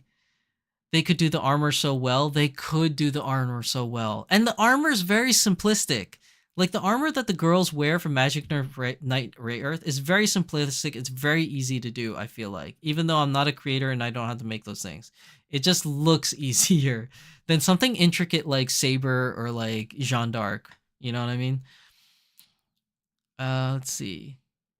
J. Lou says, Clamp, I care. Yay, Clamp fan. Tempest Strife says, yo, I did a trade and got the whole series on DVD at Anime Boston Swap Meet. You got the whole series. Now, did you get season 1 and 2? Because a lot of people know about season 1. I don't know how many people know about season 2. But if you ask me, season 2 is the best season.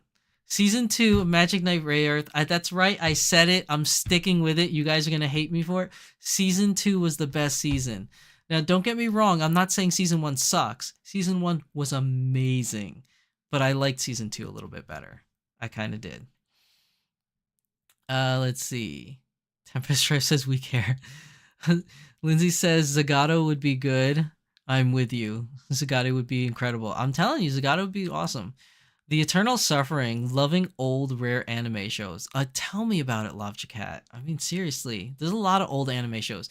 Here's another one for you, because I am Tangent King. Have you guys ever heard of a really old show? This is a little bit more mature, but it's a great show. That is called Silent Mobius. Silent Mobius is another show that's one of my all-time favorites from way back in the day. I really like Silent Mobius. If you haven't seen it, check it out. Although I honestly don't know where you would be able to check it out. I don't think it's on any streaming platform. Same thing with Magic Knight Rayearth. I don't think it's on any streaming platform. Like these shows are old and nobody really cares about them anymore. But like they are amazing old school shows. And if you grew up in the 90s, like these are shows that you would know. You know, like Magic Knight Rayearth, Silent Mobius, Appleseed, um, Subasa Chronicles, Heyo, you know, things like Dot Hack before it became an actual video game that people didn't like. What's really what else is really old? Devil Hunter Yoko. You know, you had Inuyasha, which is a little bit, to me, Inuyasha is a little bit newer. Let's be fair, Inuyasha is a little bit newer to the scene. What else was older? Did I say Appleseed? There's Appleseed. They had a lot of movies back in the day too, like things like Ninja Scroll, you know, things like that. Things like Kite. Oh, one of my all-time favorite movies from back in the day was Rod, or Read or Die. Yomiko Reedman needs to get a Dolphy Dream. I would love a Yomiko Reedman Dolphy Dream for Read or Die. If you've never seen Read or Die, it's an amazing anime movie. Like you need to watch Read or Die. If you have not seen Read or Die, watch it. There is also a Read or Die anime that came out in the late 2000s, in the late aughts. I think it was like 2005 or 2006. Not as good. The actual anime show of Read or Die, not as good. But the movie from, I want to say the movie's from early 2000s, like 2000, 2001, or maybe like late 90s, like 98 or 99. But that movie is amazing. That I would love to see that in a Dolphy Dream format. That would be really cool. Some like older, what's some other older anime shows? I'm trying to remember all these older shows. Did I say Devil Hunter Yoko? Devil Hunter Yoko was another good one. Obviously Neon Genesis, you know, was one, but they already made Dolphy Dreams in Neon Genesis. Let's see what else? I'm trying to remember some. I know it'll all come back to me when people start like mentioning a whole bunch of names, but like there's a lot of really old shows. Oh, like Ronin Warriors. Yeah, Ronin Warriors. Saint Seiya. Saint Seiya is another one from way back in the day. Like, oh my goodness. Did I do an anime corner on Silent Mobius? I don't know if I did, Tempest. I can't remember if I did. But yeah, I mean, there's like a lot of really old anime. Like, obviously Slayers. You know, Volks released the new Lean Inverse for their anniversary. I think it was like 20th anniversary or 25th anniversary for Slayers. You know, so you know, there's that. Like, that was a really good show. Like way back in the day. There's a lot of good shows that people don't really know about. Let's see. Oh, Tempest says Tuxedo Mask is technically Sailor Earth. Oh, I see why you say that now, Tempest. I get why you say that now. It's Sailor Earth. Okay, I get it. That makes sense. Lindsay says season 2 is where things get interesting. If you're talking about Magic Knight Rayearth, yes. So season 1 is very much so just your standard magical girl TV show with mecha robots built in. But season 2 is when things get spicy. Like season 2 is when like you get a lot of drama, you get some crazy thing happening between characters, an unexpected love interest also. Like season 2 is where things get really, really interesting. That's the best way to put it. It's really good. J. Louis says, "Oh my God, you dug that from my head." Lobcat says, "One of my 10 out of 10 anime is Fantastic Children." I've never heard of that one. Fantastic Children. That's interesting. I'll have to Google that one. J. Louisa says Ronin Warriors. Lindsay says, sometimes Volks does a surprise. For example, doing anything from Slayers at all is a show from the 1990s. I think it all depends on the licensors. Yeah, and the only reason why they did Slayers was because of that anniversary. That's really the only reason why they did it. Because other than that, nobody from this generation knows what the hell Slayers is. Like, they have no idea. But I think the 25th anniversary is really why they did Slayers. I don't know if they're going to do anything else. But yeah, you're right. They could throw us a curveball. We might get Magic Knight Ray Earth. Who knows? You never know what's going to happen. By the way, commercial break coming in 20 seconds. Just so you guys know. Cymex says Appleseeds. I know that one. For some reason, Cymex, I feel like you would know Appleseed. I really feel like you would know Appleseed. Ads coming in 2 seconds, so make sure you hit that skip button. Ads coming. You guys need to hit the skip button. All right. Tempest Stripe says, guys, anime adjacent, but Aeon Flux Doll would actually look kind of good with Angelphilia body. Yeah. If they made an Aeon Flux Doll, Angelphilia would definitely be a much better suit for it than Smart Doll or Dolphy Dream or Azone for sure. Yeah, because Aeon Flux is just a really sexualized show, though.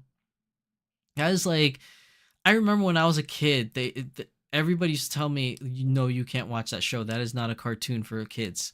So, like Aeon Flux is not, that is not kid appropriate. I think Angelphilia definitely kind of fills that role in a way. Lavjacat says Utaware Rumono. See, Utaware Rumono is an older anime, but it's not as old. I want to say it's like mid 2000s, right? Like 2005 to 2008, I want to say. But it is an older show compared to today, but it's not like the mid 90s to like very early 2000s. Let's see. Greyfeather says, Volks has made model kits for the MKR mechanics before.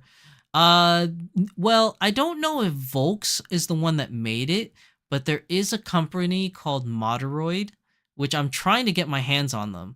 But Moderoid made model kits for both the fire, the wind, and the water. Well, basically those are the only ones. But they made a fire, water, wind mecha suits that you can build. I'm trying to get my hands on one. I haven't been successful, but they're called Moderoid. I don't know if Volks actually made the mecha suits though. So them doing girls isn't zero. Lobjacat says Chobits. Yeah, Chobits is way back in the day. That counts as one of the older ones. The problem with Chobits is that I feel like they already did Chobits in resin, didn't they? If it wasn't an official release from Volks, I've definitely seen Chobits resin dolls before, like floating around the internet. But if they do one, like let's say they do a 20th anniversary or 30th anniversary or whatever for Chobits, I can see them making a brand new Dolphy Dream DDF3 2.0 Chobits body. Yeah, I could see that. I could definitely see that happening. I might be thinking of another company, though. Yeah, I think it's Moderoids you were thinking about. Volks did Chobits a long time ago. Yeah, that's what I was thinking, too. But it's resin, right? Slayers in Japan is a standby, and they have a relationship with the artist. Oh, is that why they did Slayers? I really thought it was the anniversary thing. Luxaria says, I'm surprised we don't have a Demon Slayer doll yet, despite the popularity. It probably has to do with licensing, because let me think. Has Volks... Because Demon Slayer is a Shonen Jump product. Has Volks does Shonen Jump? Any dolls from Shonen Jump? I'm trying to remember all the Shonen Jump shows. Like, they didn't do anything like Naruto. They didn't do Demon Slayer. No, that's not Shonen Jump. I don't know. Did they do any Shonen Jump, actually? Now that I'm thinking about it, I don't think Volks did any Shonen Jump. They didn't do any Shonen Jump collaborations, as far as I know. That might be why we haven't seen it. Lobjacat says, oh, Chobits, come on. Both big and tiny dolls to do. Jay Louisa says, we talking about old taku animes. Yeah, old. otaku animes. Like, they're one of my more favorite animes from back in the day is Otoboku. I don't know how many of you know what Otoboku is, but Otoboku is one of my favorite animes of all time. It was also one of those games, like those dating sim kind of games, or what do you call those? Not dating sims, visual novel. It was a visual novel game first before it was an anime. I never played the visual novels, but I watched the anime and I really liked it. I really like Otoboku. It's a really long name. It's like Otoware something, Boku something, something, something. But for short, they took 3 words and they simplified it to just Otoboku. Lindsay says they did a resin Chobits ages ago. Yeah, see, that's what I thought. That's what I thought. I could have sworn it was a Chobits resin doll. Talking about these makes me feel old since I know most of them. Yeah. Well, then we're in the same age group, Luxaria. Like, I'm pretty old. Like, I don't want to accuse you of being old, but man, I'm pretty old. Like, I've watched some pretty old anime. There's an old anime show. It's not even good. I just thought it was really funny. But there's an old show from like, I think it's like the mid 90s to like late 90s. It was called Shinesman, and it was it was such a weird anime. It was basically Power Rangers but with like businessmen.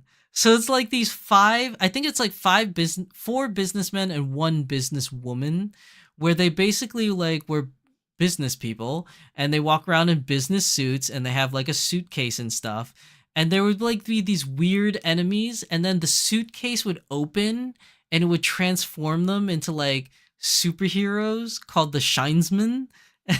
Like, it's an old, really weird, really dumb show. I wouldn't call it my favorite. It's just like a core memory that's like locked in my head of like this weird anime that I watched. Oh, Keith Walker. Yo, Keith, what's up? Welcome to the stream. Still waiting for Kei and Yuri from Dirty Pair, Sawa from Kite, Dear S, Kamaguri Orange Road, and yes, Devil Hunter Yoko. Okay, so now we have unlocked a whole box of worms, Keith. Like, come on. So I remember Danny Chu teased Kei and Yuri from Dirty Pair. He said that he was thinking about doing Kei and Yuri from Dirty Pair way back in the day. It never came to fruition, but Kei and Yuri from Dirty Pair would be an amazing one. It would be really hard to do their hair, especially if you do the old school version of Dirty Pair.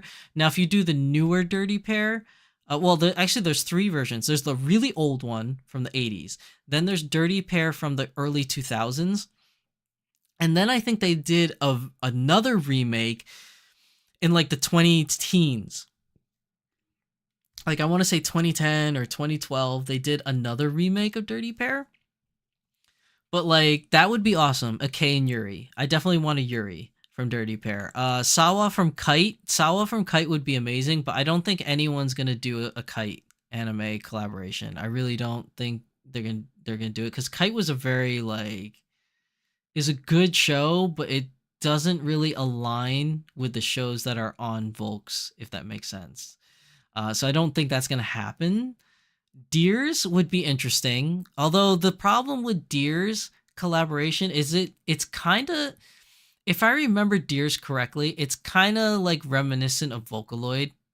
Like, so like it, like the main character from Deers, the turquoise haired one with the twin tails, like I feel like that would kind of look a little too similar to like Hatsune Miku, even though I know that they're 2 totally different characters.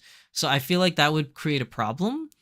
Kamaguri Orange Road, that would be awesome, but that show is so old and so obscure that I don't think Volks would ever do it unless there's some kind of re-release that comes out that becomes popular. I would love to see a Kamaguri Orange Road. I love that, but I don't know if they're gonna make one.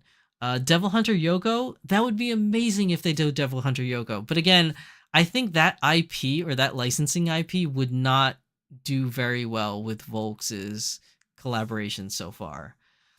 To be fair, Volks did do some edgy shows like back in the day in the earlier DD1 and DD2 bodies.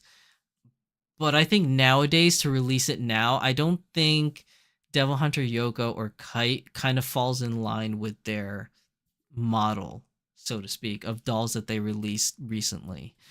But that it would be awesome. I would love to see a custom Devil Hunter Yoko. Like if somebody makes one, that would be so cool. Let's see. Lavjakat says Ura girl Uragiri wa boku no name o shitteru. Is this the one you are talking about?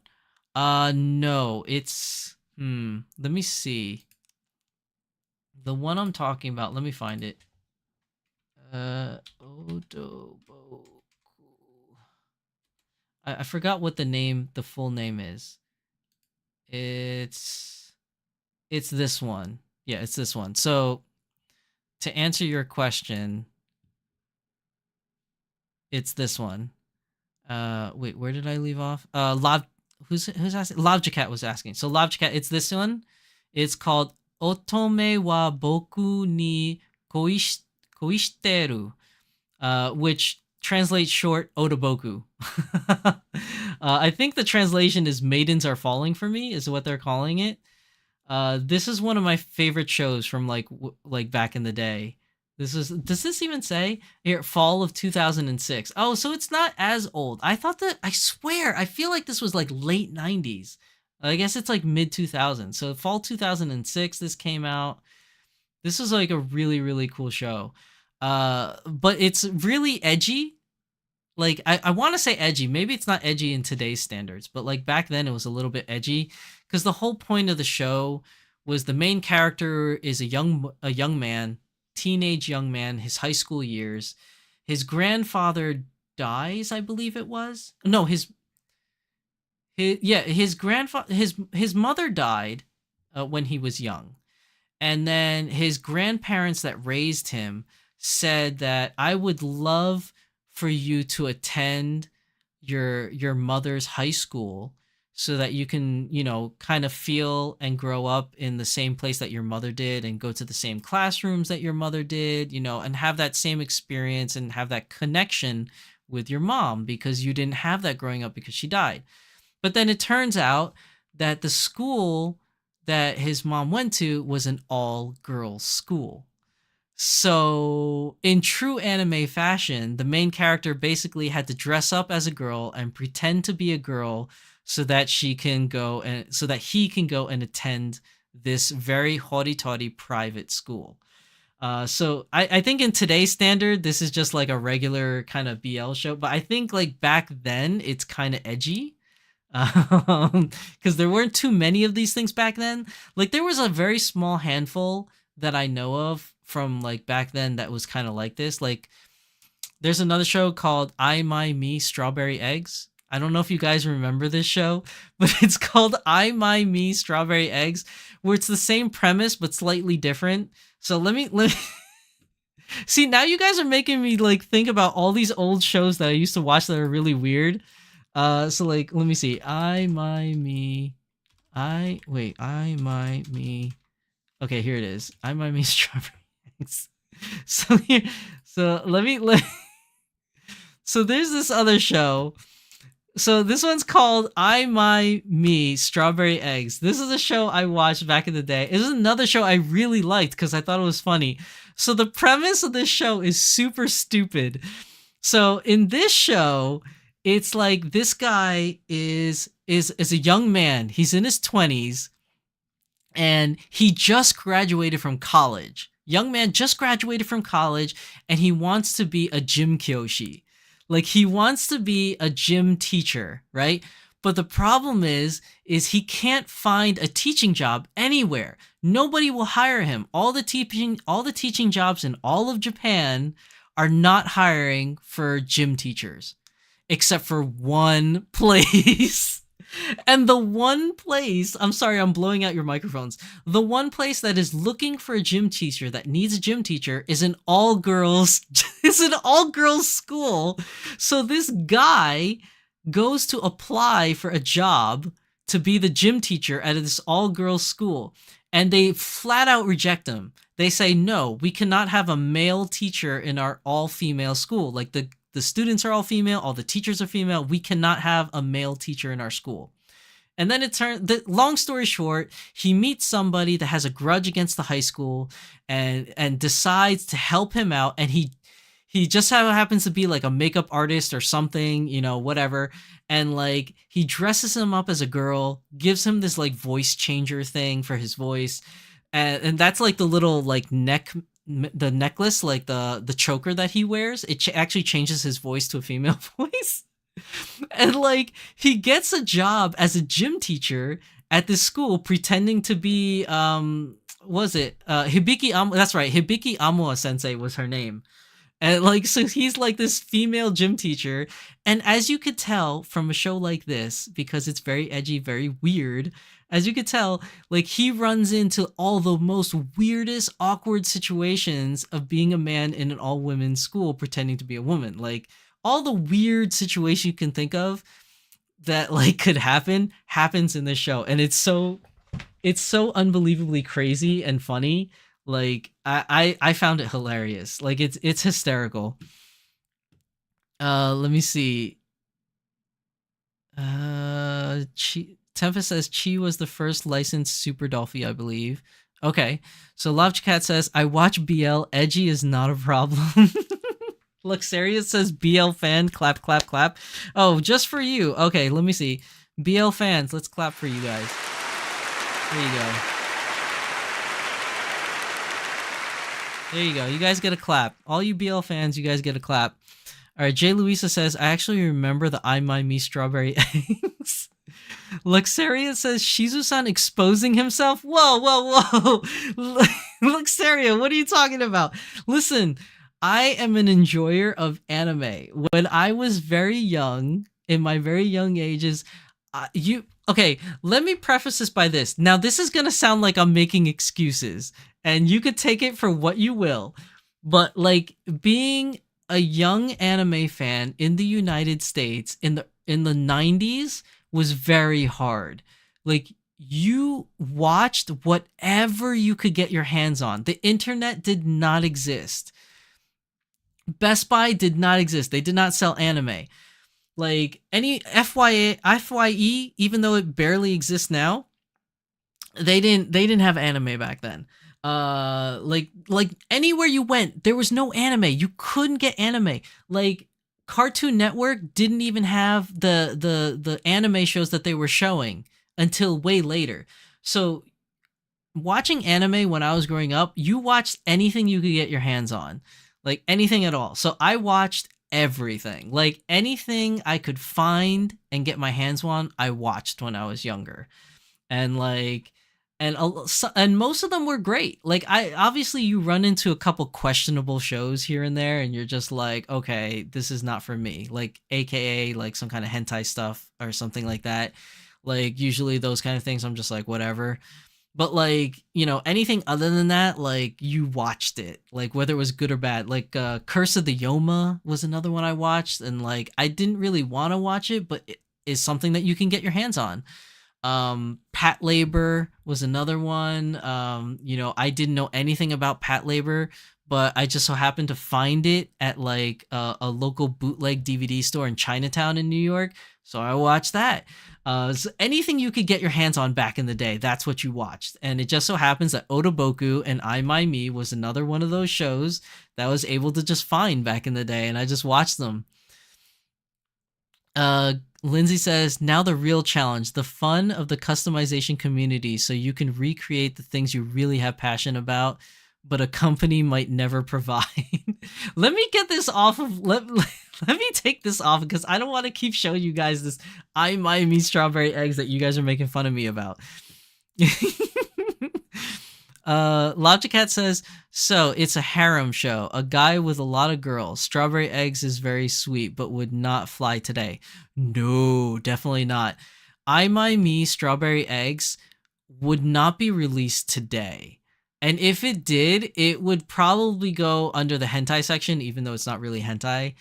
It would be like in a section that doesn't exist in I guess mainstream anime today. Like there's no section for this in Crunchyroll. Let's just put it that way. I don't think there's a section for this in Crunchyroll. Even High Dive, as sketchy as High Dive is with some of their shows, I don't think you'll find something like I Buy Me Strawberry Eggs or Otoboku in those shows, because you essentially have like an older man in an underage schoolgirl school pretending to be something that he's not. So like it would not fly in today's society whatsoever. But like if you were to get your hands on it, like it's pretty funny show. It is pretty damn funny. Let's see. Lodgecat says, Luxary, yes, I have watched some questionable shows. Luxary says, you and me both, Lodgecat. PMB Soccer says, anime on Laserdisc. Oh my god, anime on Laserdisc. Jeez, that is like... Okay, so anime on Laserdisc, that did come out after VHS, I believe. But there wasn't really many shows that were on Laserdisc, and not many people owned Laserdisc. Like, Laserdisc was super expensive back in the day. Like, you didn't have many people that owned that. Jay Louisa says, yep, whatever was the one you could afford, youngins. Yeah, anything we could afford or get our hands on, that's what we watched. Keith says, I support you, Shizusan. I have the Otoboku DVDs. Thank you, another Otoboku fan. Otoboku is so good. Let me see. PMV Sakura says, it was always a roll of the dice, whatever was out there. I agree, PMV Sakura. What was out there. Lobjacat says, Luxaria, we should share notes like true pervs. Cymex says, in the 90s, I lived in LA, South Bay, large Japanese community, and there was a store that sold all the anime in bootleg VHS tapes. We had something like that too, Luxaria, on the East Coast in Chinatown. It was called, I think I can say this on live on stream because it doesn't exist anymore. But there was a place in we called it Penguin Village. Chinatown had this place called Penguin Village. Essentially what it was, it looked like a regular building in Chinatown. I think the first floor was like a hair salon or something like that. But if you take the escalator down from the hair salon, it brings you to the basement. And in the basement was pretty much anything anime bootleg. Like, nothing down there was legal. Like, everything was bootleg. Like, they had anime figures, anime posters, anime apparel. All of it was bootleg. You knew it was bootleg. None of them had the official tags. Some of the faces and the colors were off. Like, all the anime VHSs were, like, you could tell it was recorded off of somebody's TV. Like... Penguin Village is the place that you went to buy anything anime. Like, that was the place to go to if you lived in New York City or around New York City. And in those places, they did make the jump from VHS to eventually they started carrying the DVD versions. And then I think it was in like mid 2000s that they closed down Penguin Village. Like, it's gone. Like, the building is still there. And if you take the escalators down to Penguin Village, all the stores are closed. You could still go down there, but everything down there is closed. Like, nothing is open. It's just like an abandoned basement, essentially. But that place was the bomb. Like, that's where I would get all my anime goods. And back then, you had to get them illegal. There was no other way. Like, you couldn't buy them anywhere else. Like, there was no Amazon. There was no CD Japan back then. Like, you can't get anime any other way. It was insane. You guys nowadays, you youngins nowadays are so spoiled. So spoiled. Like, I tell my daughter all the time. Actually, last weekend, we went to Garden State Mall in New Jersey. It's one of the biggest malls in New Jersey, aside from Mall of American Mall. We went there because they opened a brand new anime store called Akiba House. And, like, my daughter was like, it's nothing special. There's just anime goods. It's the same thing we see at conventions. And I was like, how dare you? I was like, you know how hard it was to find anime stuff when I was your age? Like, they didn't have stores for anime. Like, they did not have legitimate stores for anime when I was growing up. You had to go in weird places to find it. Like kids nowadays are so spoiled when it comes to anime. They are so lucky. They're so lucky it's so easy to find anime. By the way, YouTube ad coming in 10 seconds. So for those of you that can't skip, get ready to hit that skip button in the next 5 seconds. There's an ad coming. Let's see. Luxaria says, I mean, episode 1 of Goblin Slayer got through, so whose knows? Where did episode 1 of Goblin Slayer get through? You mean like it got through on Crunchyroll? Yeah, episode 1 of Goblin Slayer was pretty bad. But to be fair, episode 1 was the worst. Like episode 1, the part that was not good about episode 1 really did not have to be in there because the rest of the show had nothing like that in it, which was just so weird. I think they just made episode 1 so jarring just to spark controversy. But the rest of the anime like had nothing akin to episode 1, what you saw in episode 1, which is just weird. Lavjacat says, I have anime on VHS. Oh, on the other side of this closet, I have a whole box full of all my anime VHSs. I don't have a VHS player to play them, but I have them all. They're all in there. Let's see. Luxaria says, Kiss X Sis. Is that an anime? I don't know that one. Kiss X Sis got through. That's on Crunchyroll.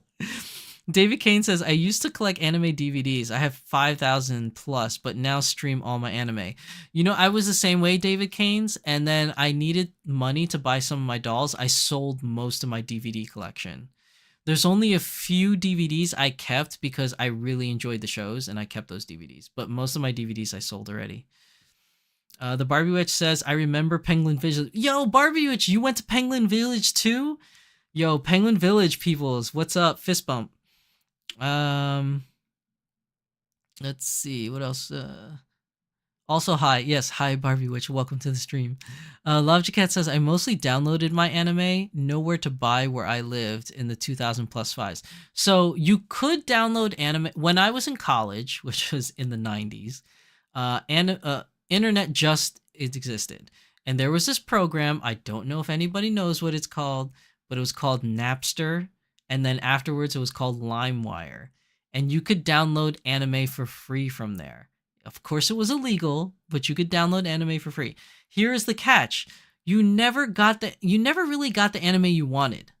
Like sometimes you would download episode 1 of some anime like Neon Genesis, and it would be like something else because there's no way to preview it. And it also took like 2 days to download because you're downloading at 1 kilobyte a second, like a minute or something like that. It took forever to download, only to find out this wasn't the anime you wanted. Let's see. Barbie Witch says, unless you tape traded or had some pals. I didn't have anyone that I knew growing up that liked anime. I was the only one. I could not find other people that liked anime when I was younger, so I was a loner. Nobody liked anime around my neighborhood where I was growing up. My neighborhood growing up, all the boys were sports fanatics. Like everybody played sports. I grew up in a town of sports fanatics. So nobody liked anime. Not many people even played video games in my neighborhood. So like I was like the only person. Let's see. Luxaria says, as a person who grew up in a third world country, pirated anime DVDs were so popular before being able to download online. Yeah, no, I could see that. I never came from a third world country, but I know of it because I'm pretty sure that the bootleg anime DVDs I got came from the same place that you were getting yours. Barbu says, you remember tape trading. You could go to anime clubs and someone might have Raw or Fansub VHS. I didn't have any friends that liked anime. I couldn't trade with anybody. I came in at the tail end of that and the dawn of DVD. I see. J. Louisa, got one on you. I have a VHS DVD combo. I had that back in the day, but I don't have it anymore. When I was younger, I had that. Some animes have not been put on DVD. That's true. That's true. You know what haven't? Okay, I'm thinking about it right now. Wow, this went from a news episode to anime episode. You guys are making me really live up to the name of Tangent King. So there's an anime that I saw, and I was only able to get one VHS tape that had episode 1 and 2 on it. So I never saw the rest of the series. If anybody knows where I can find this series, I want to eventually finish it. But there was a show. It was called Ixelion or Ixer Lion. I don't know if anybody has ever heard of this show. I've only seen the first 2 episodes, and the first 2 episodes were amazing. And I can't, even till today's date, because I tried Googling it and trying to find it, I can't find Ixer Lion anywhere. And I have Ixer Lion, the VHS tape. 2 episodes. I bought it at Suncoast Video. I don't know how many of you remember Suncoast Video. For $35, I bought a VHS tape of Ixer Lion, Volume 1, Episodes 1 and 2. Can you believe that? $35 for 2 episodes I paid. That's how hard life was for an anime fan back in the 90s. 2 episodes cost me $35. I really want to watch this show. I really want to finish watching that show, and I can't find anything past episode 1 and 2. I can't find it. It's called Ixelion or Ixer Lion. I don't know how the right pronunciation of it is. I'm gonna try and Google it. Let me see if I can find Ixer Lion. Oh yeah, here we go. I found the page. Let's see. Ixer Lion. Oh, this doesn't really show anything. Hold on. Yeah, so let me show you guys. So this one, there's a Wikipedia page. It's called Ixer. The girl part wasn't in there. It's not in title. It's just called Ixer Lion or Ice Lion. This show was really good. Look at this old school art. Look at look at this old school art. This is Ixer Lion. This show was so amazing. I really liked it. Oh, I lost it. We got back to I My Me. Okay, anyways. Ixer Lion, if anybody can find the rest of the episodes, please hit me up in a DM. I from watching episode 1 and 2, I fell in love with this anime, and I can't for the life of me find the rest of the episodes. This is like this is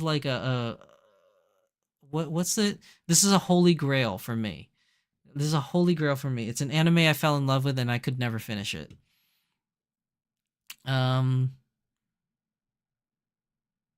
Luxaria says, I also remember going to VHS renting stores. See, I VHS renting stores before Blockbuster came, they didn't have anime. Blockbuster was the first one that started carrying anime. Tempest Strife says, as midnight approaches, how about Smart Doll News? Yes. You're right. I'm sorry, Tempest Strife. We're gonna do Smart Doll News. Let me finish Smart Doll News. Okay. We went on a huge tangent, guys. So we were talking about Cortex 2. All right. And we were talking about this picture on Cortex 2. So Danny Chu has posted this picture of the Cortex 2, and he posted this picture where you can see the head opens up, and he says he wanted to make it where you can have drivers in there, kind of like Pacific Rim kind of style. So I'm looking forward to that, to see what he makes for this. But it's also interesting that the head is in 2 pieces like this. So I wonder how it holds in, because I don't know where the screws would go, and I don't know if this is supposed to be held in through magnets or whatnot. Because it has a screw here. Maybe there's some kind of hole in the back that goes really like a long screw. Maybe that's what it is. But it also looks like he used thumbtack here to kind of hold it in place, which is interesting. So there's that. Then he also did the May the 4th Be With You, the Leia cosplay, which I thought was really cool. This looks really awesome. And then the recently post was this. Lucy from Fallout, the TV show on Amazon. I have never played the Fallout games in true essence. I have played a demo version of Fallout 4 way back in the day. It didn't really interest me when I was younger. It didn't jive with me. But After watching the TV show, which was amazing by the way, I kind of am in the mood to try out playing Fallout again. But yeah, this Lucy cosplay looks really awesome. Now, I don't think he's going to do a collaboration, but if he gets permission to, he might be able to sell cosplay outfits. Like that might be a thing. Cuz I know he mentioned it before when he said that he's shying away from doing collaboration characters. But if he gets the ability to do licensed like cosplay outfits, this would be amazing. This would also be expensive because like I would assume like the little arm guard computer thing is probably going to be expensive as well as like this utility belt. So if it gets released, it would probably be, I would say, almost as much as a doll. I'd say you're looking at maybe like $300 or something like this. That's my estimation. And then Danny Chu also posted this picture here. This is the mascot characters for Anime Impulse. So like I said, Danny is going to Anime Impulse next weekend. He'll be here in Seattle at Anime Impulse. He's actually one of the sponsors for Anime Impulse. So if you look on their webpage, it says that they have sponsors that sponsored the event. Smart Doll is one of the sponsors. And he has a large booth. I'm told 10 tables worth of a booth that he has. And it's going to be a booth where it displays all his Smart Doll stuff that he wants to show, as well as a creator corner. He's never done this before. I'm so jealous that he's doing it now. It's super, super awesome. The creator corner, he's going to have a bunch of creators sell their wares at his booth. So for example, Elite Doll World's going to be there. Magical Kit Kat's going to be there. My Lady Disdain is going to be there. There's going to be a whole bunch of other people. I wonder if he listed them all. Yeah, here. Elite Doll World, Maintenance Bay 3.6, All My Plastic Children, Leisure of Dolls, Mirai PNW, Komori Kimonos, Magical Girl Kit Kat, Turquoise D Shop, and My Lady Disdain will all be at Anime Impulse, and they will all have their own tables at the Smart Doll booth. And they're all going to be selling their wares there. There's also going to be what I'm told is going to be like a doll trading corner where anybody can show up and trade outfits or whatever. No money is going to be exchanged, is my understanding. But if you want to do trades and you want to trade items, there's going to be a trading doll items section at the booth. So this is huge. I'm super jealous of everybody that gets to go to Anime Impulse next week, because this is going to be a first. He's never done anything like this before.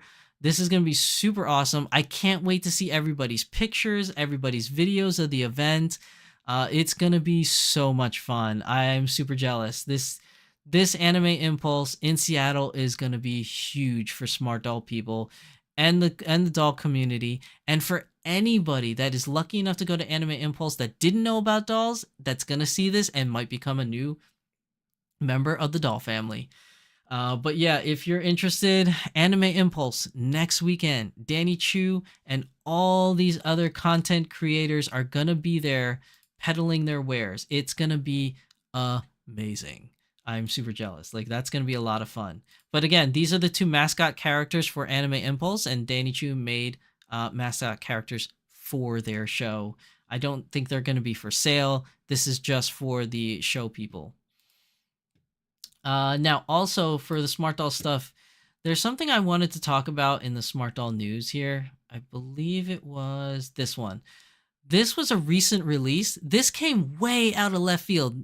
I don't think anybody anticipated this, but we got released a Cinnamon Cyber Shell OG Chitose Pride.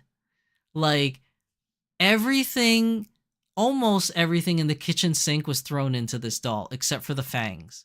Really? She's just missing the Transcendence fangs. This is like a huge like surprise when he released this. This was only 2 days ago. This was crazy. I'm a huge OG Chitose fan. I can't afford this one. This one was really expensive. It was like $650, which is not bad comparatively to the prototype shop.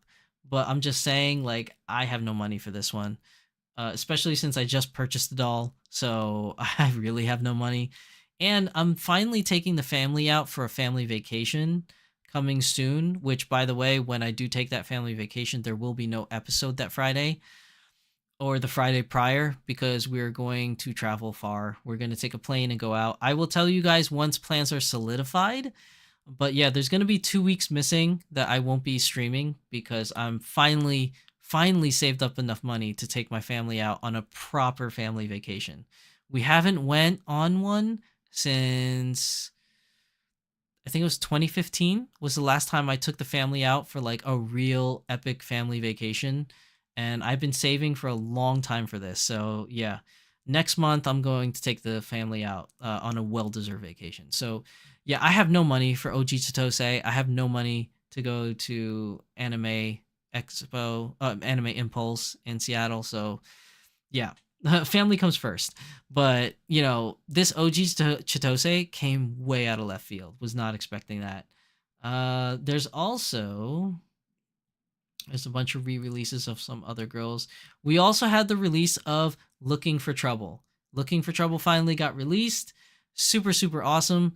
She actually got 2 releases in the same day. She sold out really, really fast. And then Danny Chu said, wait, guys, I added more. Like, I think it was like half an hour later. And then there was another drop of Looking for Trouble. So Looking for Trouble also came out this week. Very, very awesome. We had Transcendence Pear and Cinnamon and Tea. And I believe that was everything, right?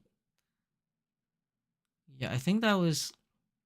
Yeah, because then it brings us back to Limitless. I think that was everything I wanted to show on the Smart Doll end for that.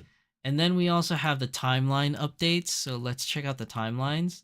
Let's go to the oldest one first. All right, so here we go. We have the flesh cuttings for these older ones. We have this one here, which I believe this is Looking for Trouble in Cocoa skin tone. We have some apparel stuff here. I can't read it. I don't know what it says. We have a bunch of heads here. These are Limitless heads. As you can see, like the little holographic thing that's peeking out. We have some Pear Girl capris, the floral capris that we see here. This thing here, these are the printouts for the Fallout computer thingy on the arm. These are the Chitose Prides that are on here. Let's see. More extra large busts, it looks like. Oh boy, excuse me, guys. I apologize. You have more Fallout. This is more Fallout cosplay stuff. These are the extra large busts. This one is, it looks like a long jacket. Oh, it says pear body. I don't know what kind of jacket this is, but it's a pear body jacket that they're working on. This one, I have no idea who this is. This could be Ends of the Earth. It might be, but I'm not 100. You guys know I'm really bad at telling sculpts, but it could be Ends of the Earth, which I'm waiting for. That is on my bucket list. I love Ends of the Earth. It is Looking for Trouble also, but if I can only afford one between Looking for Trouble and Ends of the Earth, it's 100% going to be Ends of the Earth. These are the Ellies. Looks like he's making more Ellie head sculpts. I really don't know if he has the ability to do that, though. I don't know if he got licensing rights to release Ellie, but obviously he's making Ellie type heads. So I don't know what's going on with that one. This is a new wig. This looks really awesome. I really like it. Some more new wigs. It looks like we're getting more characters with these short hair wigs. Like, these are really, really cool looking. Let's see. So we have here, I think this is a Legion, like a Cortex Legion, right? I feel like it is. I could be wrong. I'm really bad with these sculpts. I'm sorry, excuse me. It is getting late. Like, Tempest is right. More Cortex pictures here. What else we got going? This is just cleaning stuff. This is just showing more prototype heads. We have more Fallout prototypes that they're showing here. We have the inner leg. This is more pieces that you could see of the new Evolve frame.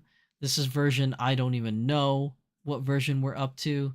But this is really cool to see. I love seeing these like inner skeleton like views where he can show us like exactly what's going on inside the doll. It's pretty cool.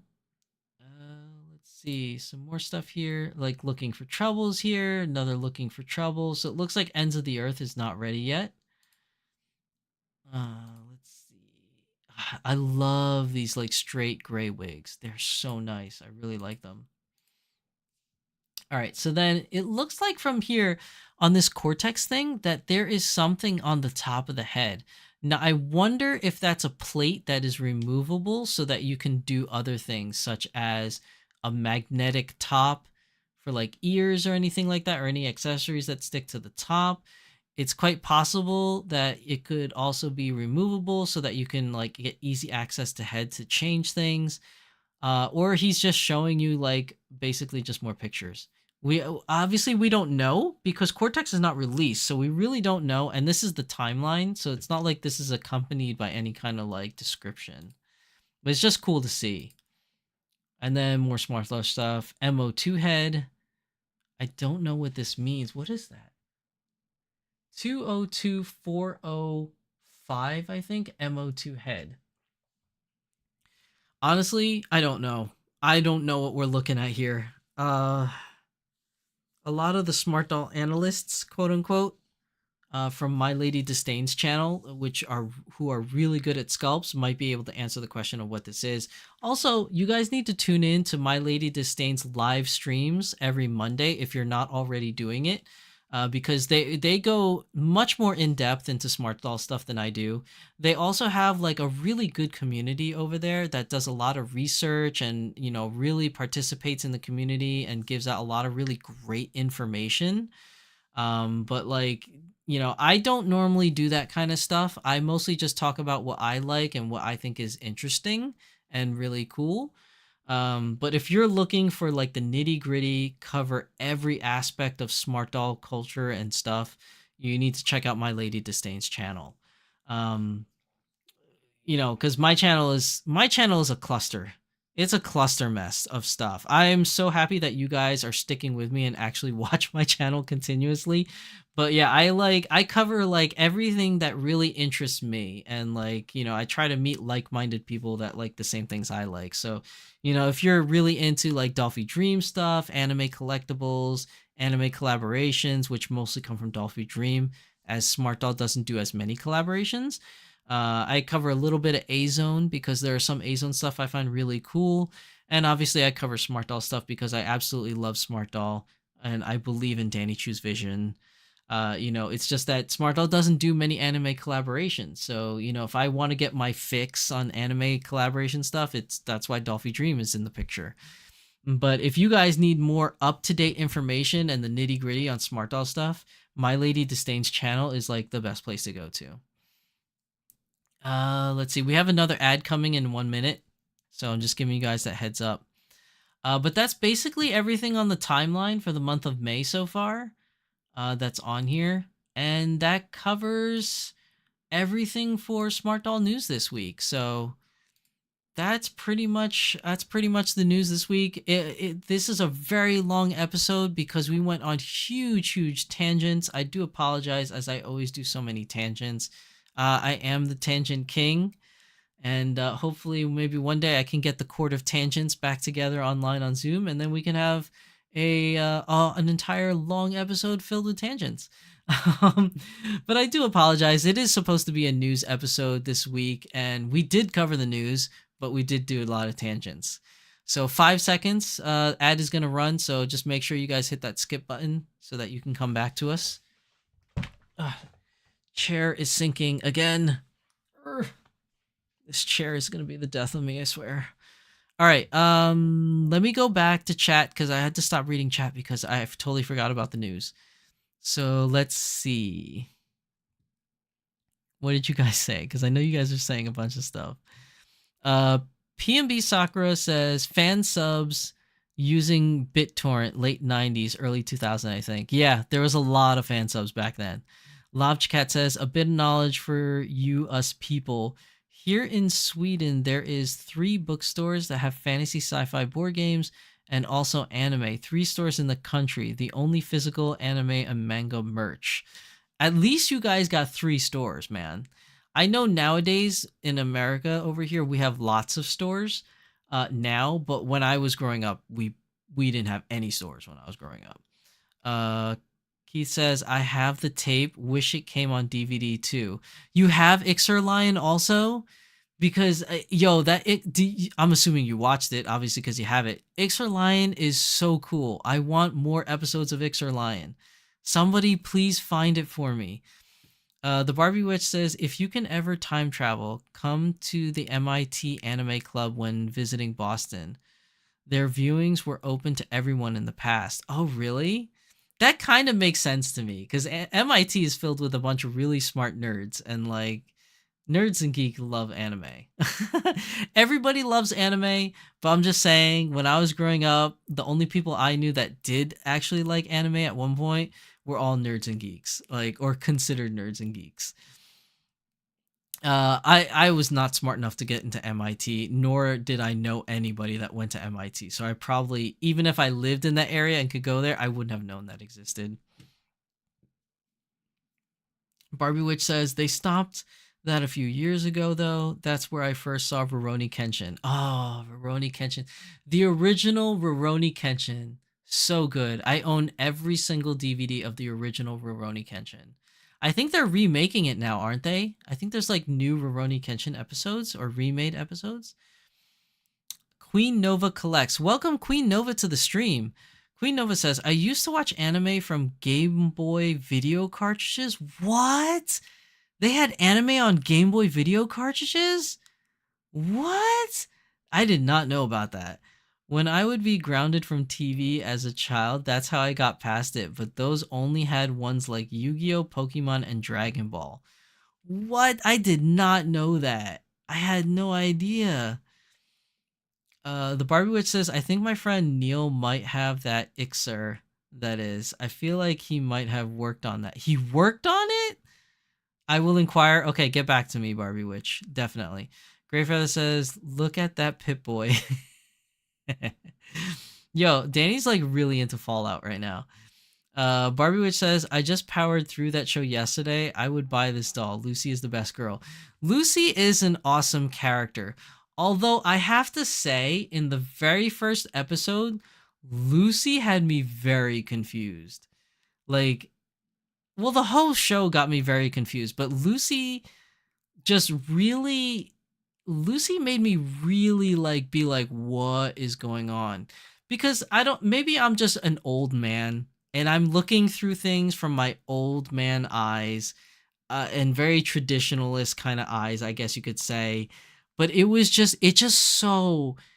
so caught me off guard. Like the whole thing with Lucy, and then they were like, oh, we survival and everything. So we're going to marry you off from somebody from another vault.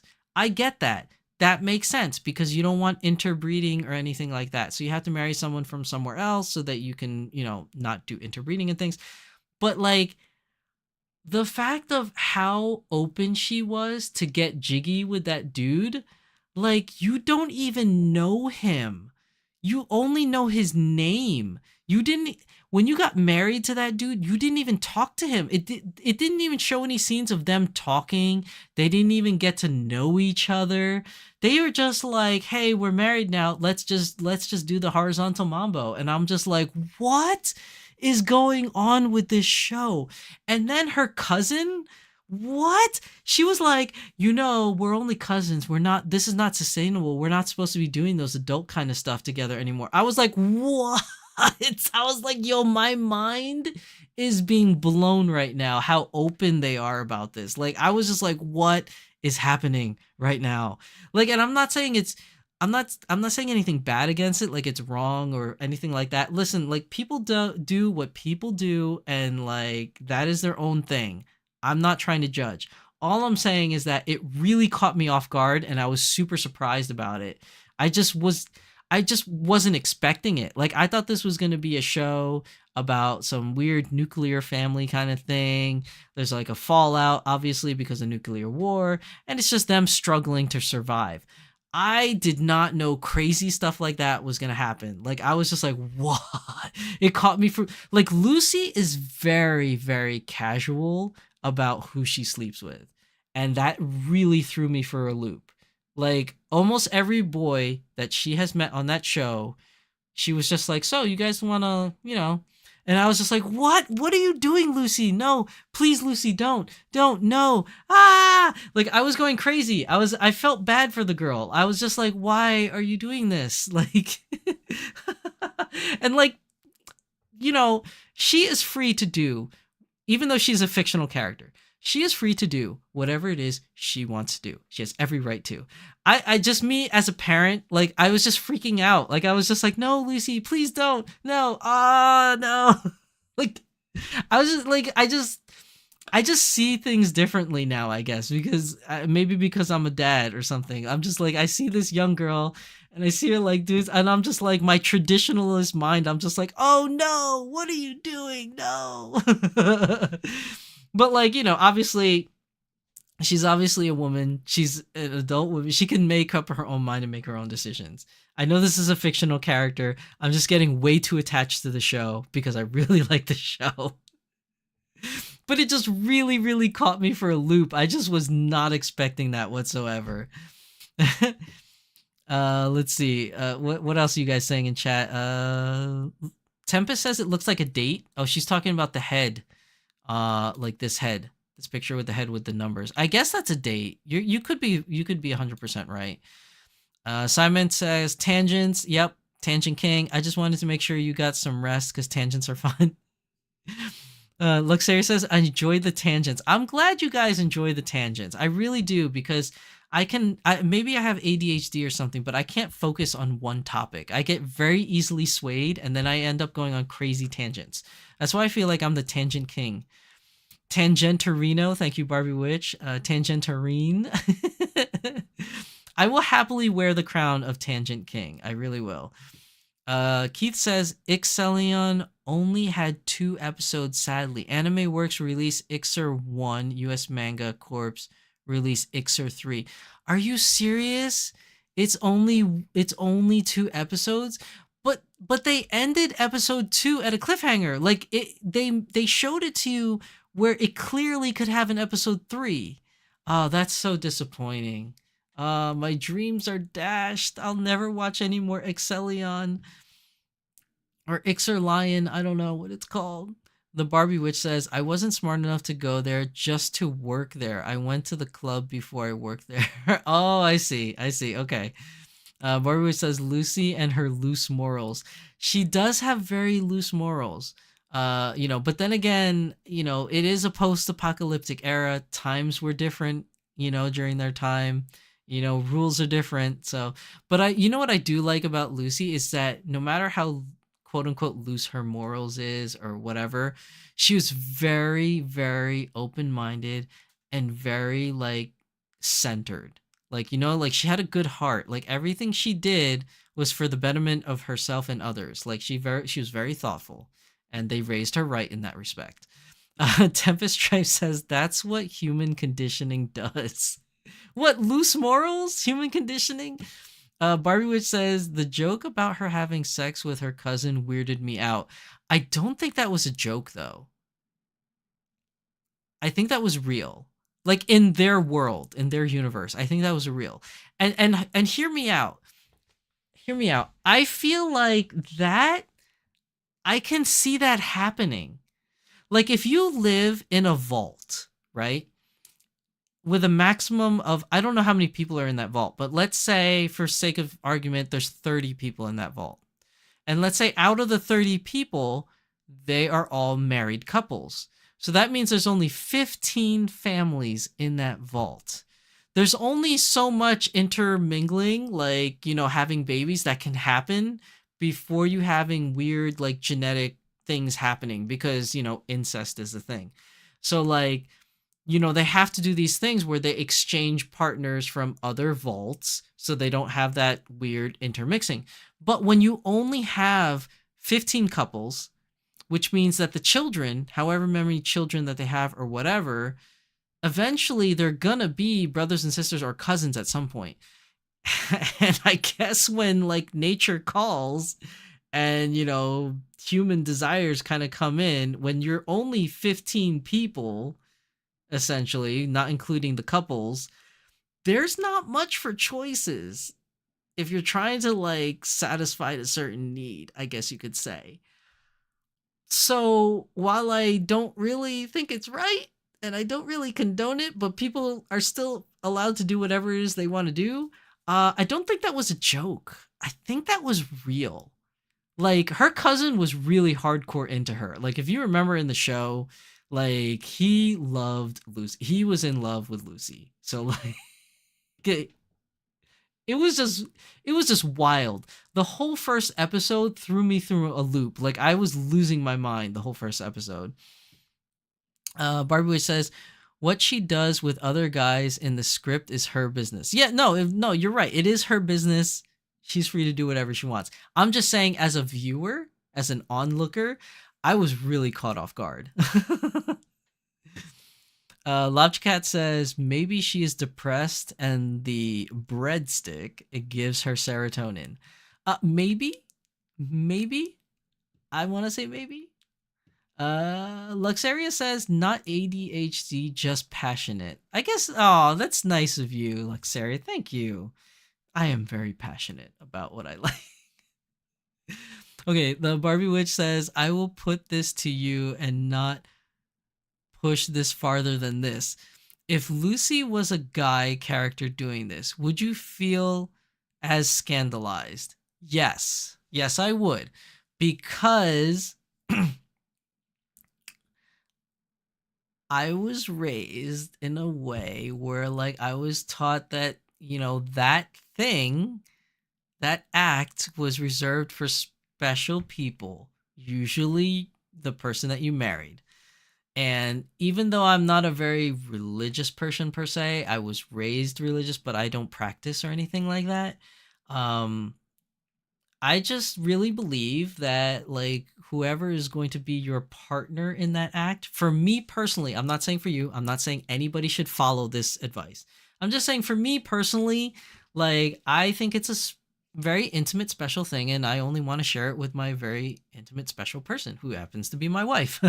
So like I'm really like all about that. Now, obviously, there are things that people have fantasies, things like that. There are things that people are just like, your mind wanders and you're like, oh yeah, maybe I wonder if time permitting or if I was in an alternate universe, what it would be like if I married this person or if I dated this person or whatever, right? But like, just in my upbringing, like just the way I am personally as a person, for me, like all I need is my one partner, whoever that is. And, for in this particular instance, obviously my wife, but like, like when I was growing up and I was like into girls and I was like, in the dating scene per se, obviously as a young, as a young man that has needs, obviously you're like, oh yeah, always looking for that opportunity kind of thing. But really when push comes to shove, like I'm just not that kind of person. And like, I would have to really know that that person is like the one for me to want to take it to that next step. Like that's just me. So like, I don't think anybody else has to be that way or has to follow, my own personal things. Like everybody has their own beliefs and you're free to do your own thing. I'm not judging. I'm just saying for me, it's different. So my outlook on Lucy is like, I'm just projecting myself onto her. Like, so like, I just thought it jarring. Like, even if it was a boy, like, I would still think like, a boy with your cousin. That's not something I would go for. And then like, even if it was a boy, marrying a girl he's never met, at least get to know her first, man. Like find out what she likes, find out what makes her tick. And then maybe your experience together would be a little bit better or something. I don't know. I'm too much of a hopeless romantic. Okay. I'm like, I just feel like you need to get to know the person, like, before you take it to that next step. Like, I understand the concept of a booty call, but I don't like a booty call doesn't sound like it's for me. Like if I were single right now, a booty call sounds amazing because there's no strings attached, right? But like at the same time, I don't think that I could participate in something like that because I really need to get to know you first. Like I don't want to have that type of relationship with you if I don't know you. And that's just me as like that's my own personal thing. I don't think anybody else needs to follow this advice. I don't think anybody else needs to take my advice for this. This is just what I like to do. If whatever you guys like to do, you like to do. And that's your own thing. You should be free to do your own thing. But I'm just saying that that's just my thing. That's just my thing. Let me see. Luxaria says, in the mountains or old villages at my home country, they allow cousins to get married as long as they're third cousins and farther. That's interesting. I did not know that. Obviously, because I'm not I'm not well cultured in other cultures. And I don't research other cultures either. So like I don't really know, like how those things like work like in those sides. But that's interesting. So third cousins and farther is okay. Did not know that. I don't know. I also don't know if there's any kind of like medical thing that goes on with that. Like I said, like if you like incest or interbreeding, like there comes a time where like you may get some genetic anomalies. I don't know, like because I'm not a scientist. I don't research this stuff, so I don't know if that like third cousins or farther still applies to that or something. But then again, we're going on a far off tangent where I know no information about. So don't take anything I say like seriously, because I'm just guesstimating, estimating, assuming here. Like I have no solid information for any of this. Let me just put that out there right now. So don't be talking to your friends, be like, well, Shizusan said this is how it is. No, no, no, no, no, no.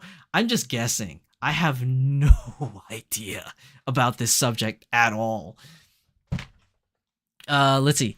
Okay, so Barbie Witch says I agree that they intended it to be real, but written for rough chuckles for the faith. Yeah, I think so too. I think a couple of the things that they throw in there, it has some realism to it, but also is also thrown in there to be funny. Barbie Witch says fair. Logicat says welcome to Sweden. We are very sexually liberal. Really? Really? I don't know anything about Swedish culture, so I don't know. Like, are you guys really sexually liberal? Like, that's news to me. Like, I know nothing. Only thing I know about Sweden is, don't you guys, Sweden makes Volvo, right? I think that's something I know about Sweden. Sweden also does IKEA, right? The Swedish meatballs. I am so sorry about how ignorant I am about the whole world. Like, I know a little bit of things here and there, but I really don't know things. So, like, when you tell me these things, like, this is all, like, very good information for me because I just don't know. I'm very ignorant on other cultures. I know that's really, I'm so sorry. But like, okay, so that's interesting. So you're very sexually liberal. Like, what does that entail, Logicat? Like, does that mean like people are just like there's no judgment? Is that really what you mean? Like people are free to do, the things that they like want to do or like to do, and like people don't judge each other for it? Is that what it is? Like it's very commonplace where people are like, oh, okay, you did the thing, and that's whatever. It's just understood. Like I really don't know.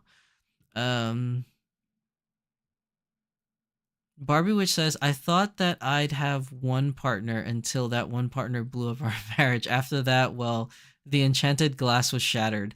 Yeah, I know. I see your point on that, Barbie Witch. Yeah, I am very, very lucky in my personal life that, okay, maybe this is sharing too much, but my wife, okay, is also my first girlfriend.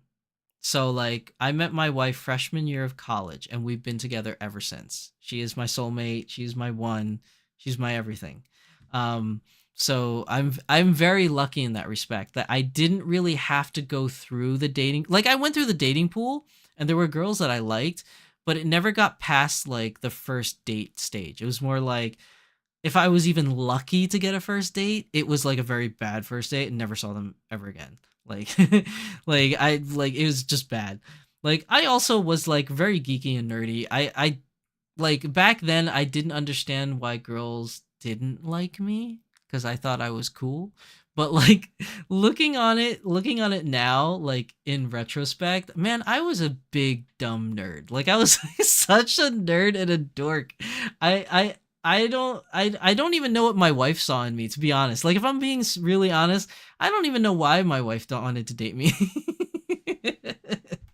But I am very lucky to have found her. I am a very lucky man. Let's just put it that way. I'm a very lucky man. Like that I didn't have to like really go through much of like the dating scene, and that I'm very happily married. I'm sorry that if I'm making anyone feel bad that they're not in the same situation or something, because I know my coworker told me that once. I was just like, no, I'm very lucky to have my wife, you know, blah blah.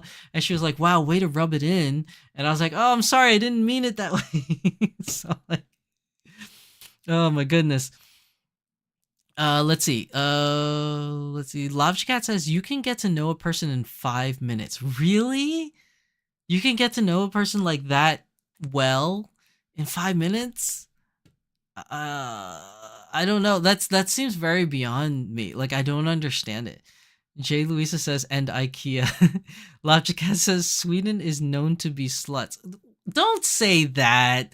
Don't say that. Why would you say that? Like, I know nothing about Sweden. See, now you're putting it out there, and now people are going to have this in their heads when they meet another Swedish person. They're going to be like, are you guys sluts? Don't say that, Logic Cat. I know that's not true. That can't be true. Jay Louisa says, and cloudberries. IKEA and cloud. What are cloudberries? Barbie Witch says they make ABBA, like ABBA, like the musical group, like the band from the 80s. Cymex says IKEA Swedish meatballs. Oh, they're so good. IKEA Swedish meatballs are so good. Logic Cat says yes. IKEA and Volvo. Barbie says it's one of the happiest countries on earth. I've heard that actually. I did hear that Sweden's one of the happiest places. Cymex says Cymex says happy face. Barbie says from what I've read at least, don't you dare catch feelings for a mutual friend of you and your wife. Don't you co-sign any loans or leases for her like my ex did. Oh my god, no. I would never do that. No. That sounds crazy. You know, my coworkers, because they know my history or my backstory with me and my wife and stuff like that. So my coworkers are always like telling me their stories of like their dating life and stuff, and a lot of the stories they tell me like blow my mind. I'm like, that's what people do like nowadays in the dating scene. Like people do that, and they're like, yeah, it's commonplace, we do that. I'm like like my mind is just literally blown. By the way, ad break in like 2 seconds. There's gonna be an ad. But yeah, like I just like I'm so far removed from today's like dating scene, obviously because I'm happily married for like 25 years. I'm so far removed from the dating scene. Like I know nothing of what it's like other than what I see in movies and television, obviously, because I'm not dating anybody. But yeah, movies and television is really all I know of the dating scene in today's world. And what little information that my coworkers decide to share with me about like the dating scene, and it literally makes me terrified. Like I tell my wife all the time, I'm happy to be married to her. I'm so happy because if I was ever single in today's world, it's rough out there, man. It sounds real rough. Like I feel like I would just be a hermit. Like if I ended up being single for whatever reason, I would just be a hermit because the dating scene right now sounds really scary. Like really scary. I feel sorry for the young people nowadays because it sounds really rough out there. Logicat says people can be judgy, but we are a country where religion is not a daily thing. We get sex ed. Our youth centers give out free condoms to teenagers. I mean, we do that too here in America. Like, we have sex education class that's taught to the children. I think it's in the first year of high school or in the last couple of years of middle school. I don't remember. exactly when it was. But we did have that, and like if you go to your nurse's office, I mean, they do hand out condoms, I believe, if you ask for it, because they rather you be safe than sorry. So they do have that, but like I don't know, like it's just I don't know if it's like just different cultures or something, or maybe I'm just so far removed from the dating scene that I just didn't know that this is actually happening in our country too. So like, take what I say for a grain of salt because I really am not the best spokesperson for this. Like I have no idea. But I do find it very interesting in conversation. Louisa says a berry used in jam. Oh, that's what cloudberries are? Barbie Witch says you are a good person, not a pile of diarrhea like my ex. I like to think of myself as a good person, but like I said in prior episodes, there's a lot of things I do that can be kind of douchey. So like I don't know if people will really like me. Jay Luis says it's a rare fruit and had some at IKEA. Man, I have an IKEA near me. Now I need to try this cloudberries, man. It sounds good. Simon says I wouldn't want to be dating today, especially as a woman. Like, dude, like I don't know. Like it just woman or man, like cis male, cis female, or whatever it is that you identify, it doesn't matter who you are. I feel like the dating world right now, it just sounds horrible. It sounds scary. Like I'm not in it obviously, but from what I've heard of it, it just sounds really scary. Like I feel really bad for today's youth. Uh Barbie Witch says dating in your 40s is awful. Well, I mean like I think dating in general is just really rough. It's just hard. Most people have sex in high school and no one cares. If someone said they wait till marriage, I will think they are very religious. Wow. Really? That's how it is in Sweden? Damn. Sweden's very progressive, I would say. I wouldn't call them sluts. I'm just saying they're very progressive. Like they're very forward thinking. They're not like cuz very conservative people are usually kind of tied to like religion in a way. Not saying they have to be, but like a lot of it is kind of tied to religion, something. But again, this is take this all for a grain of salt because I am not an expert in this field. So what I'm saying could be totally wrong. Uh, let's see. Cymex says, I hear horror stories. I know, I do too all the time, Cymex. My coworkers tell me these scariest horror stories. Like, obviously, it's their story, so I don't feel as liberty to share it with you guys.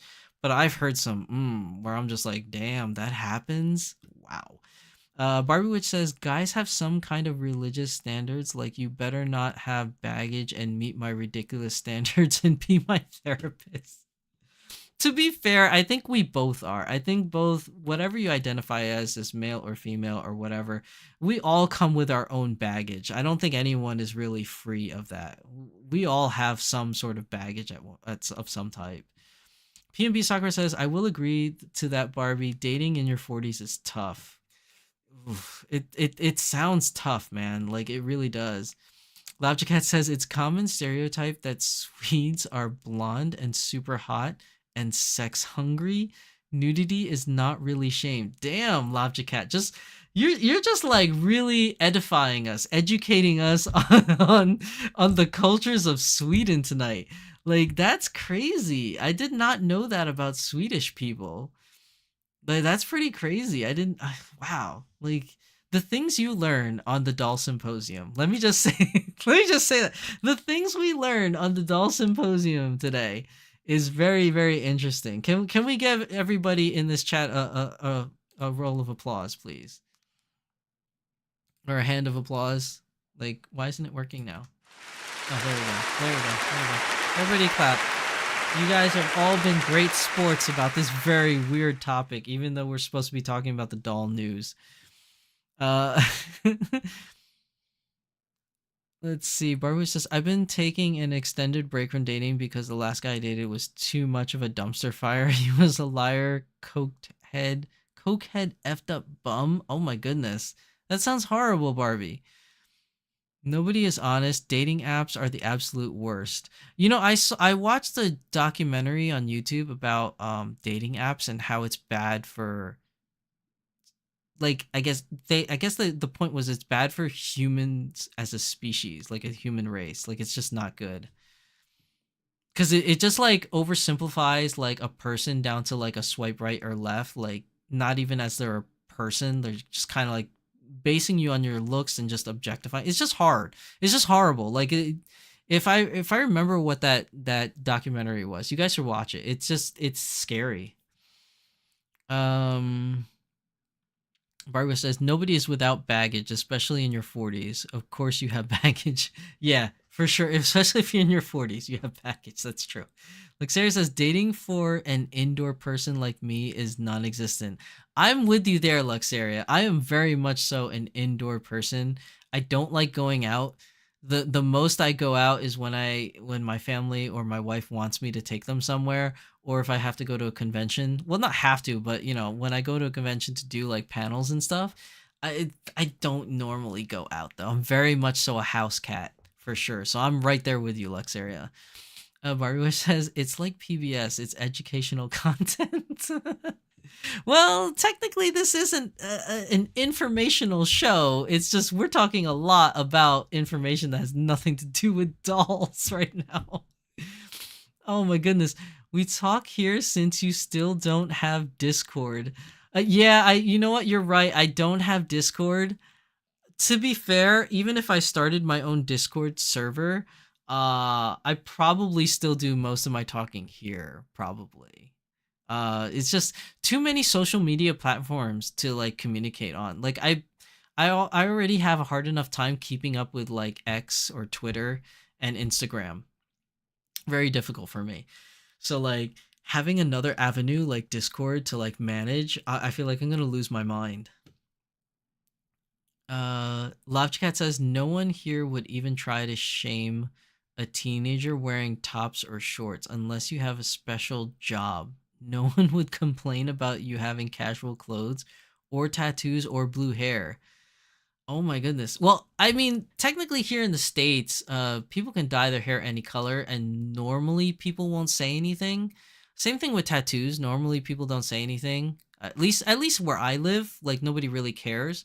The only time that people care about tattoos or like dyed hair is like super like professional places. Like for instance, if you're going to be like a lawyer or an attorney, you can have colored hair, like blue hair if you wanted to, or tattoos, but normally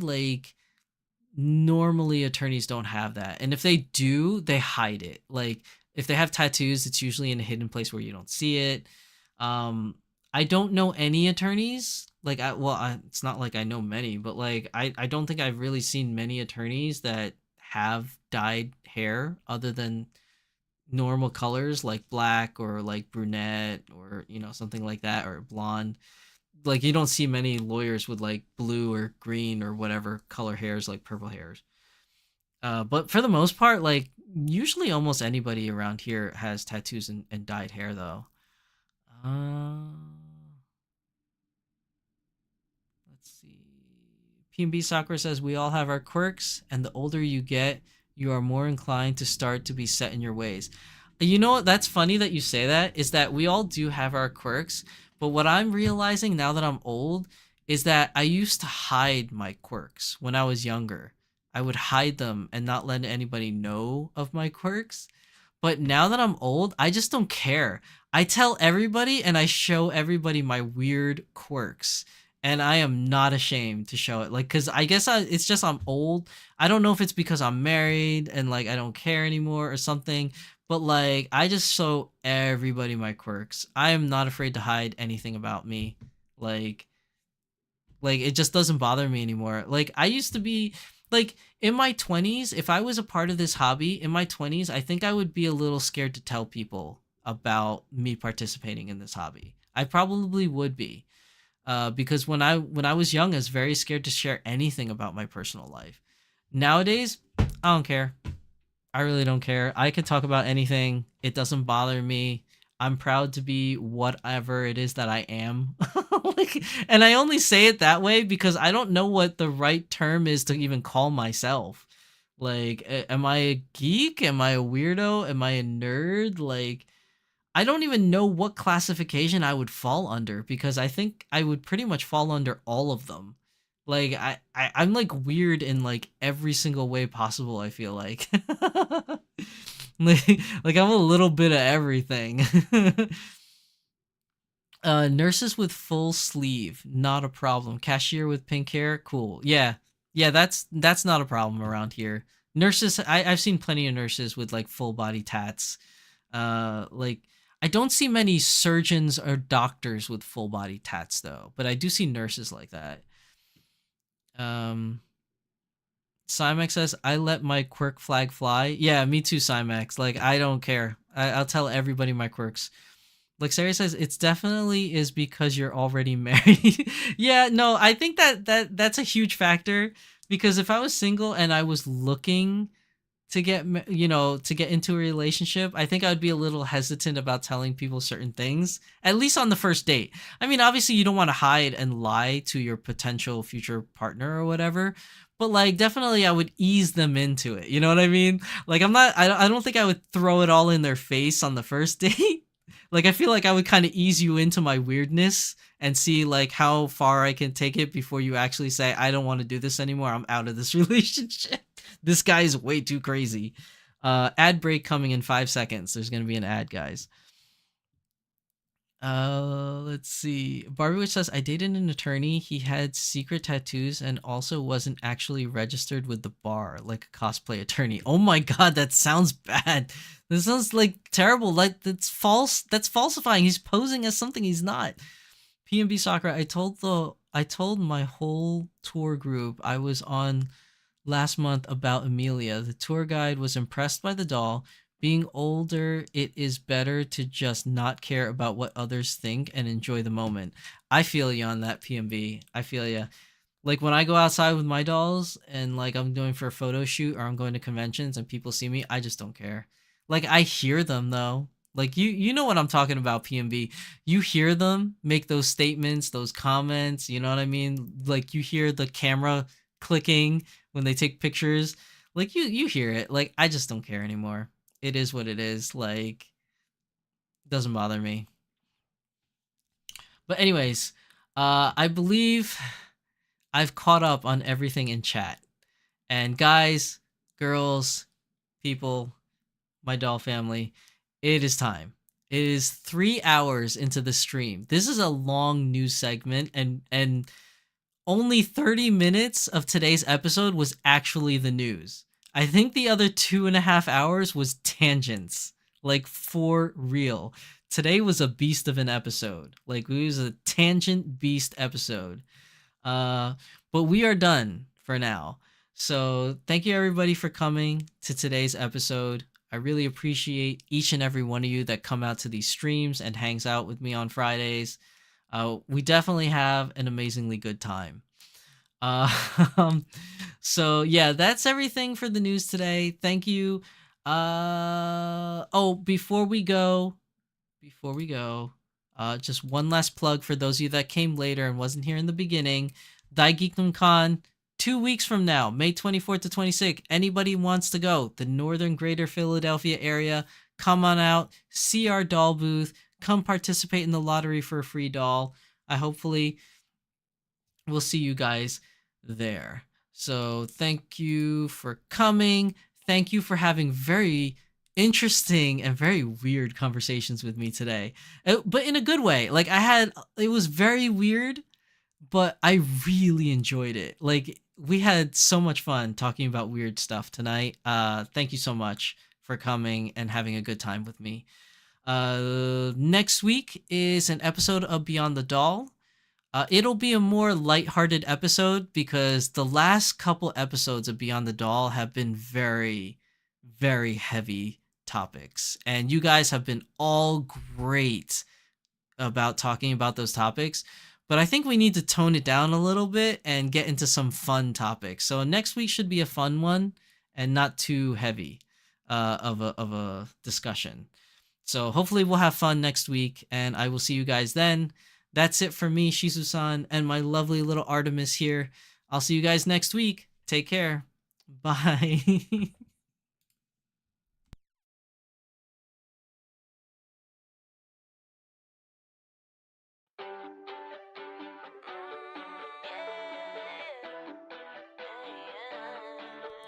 Oh, by the way, for those of you watching, happy Mother's Day weekend, you mothers out there. Happy Mother's Day. Bye-bye.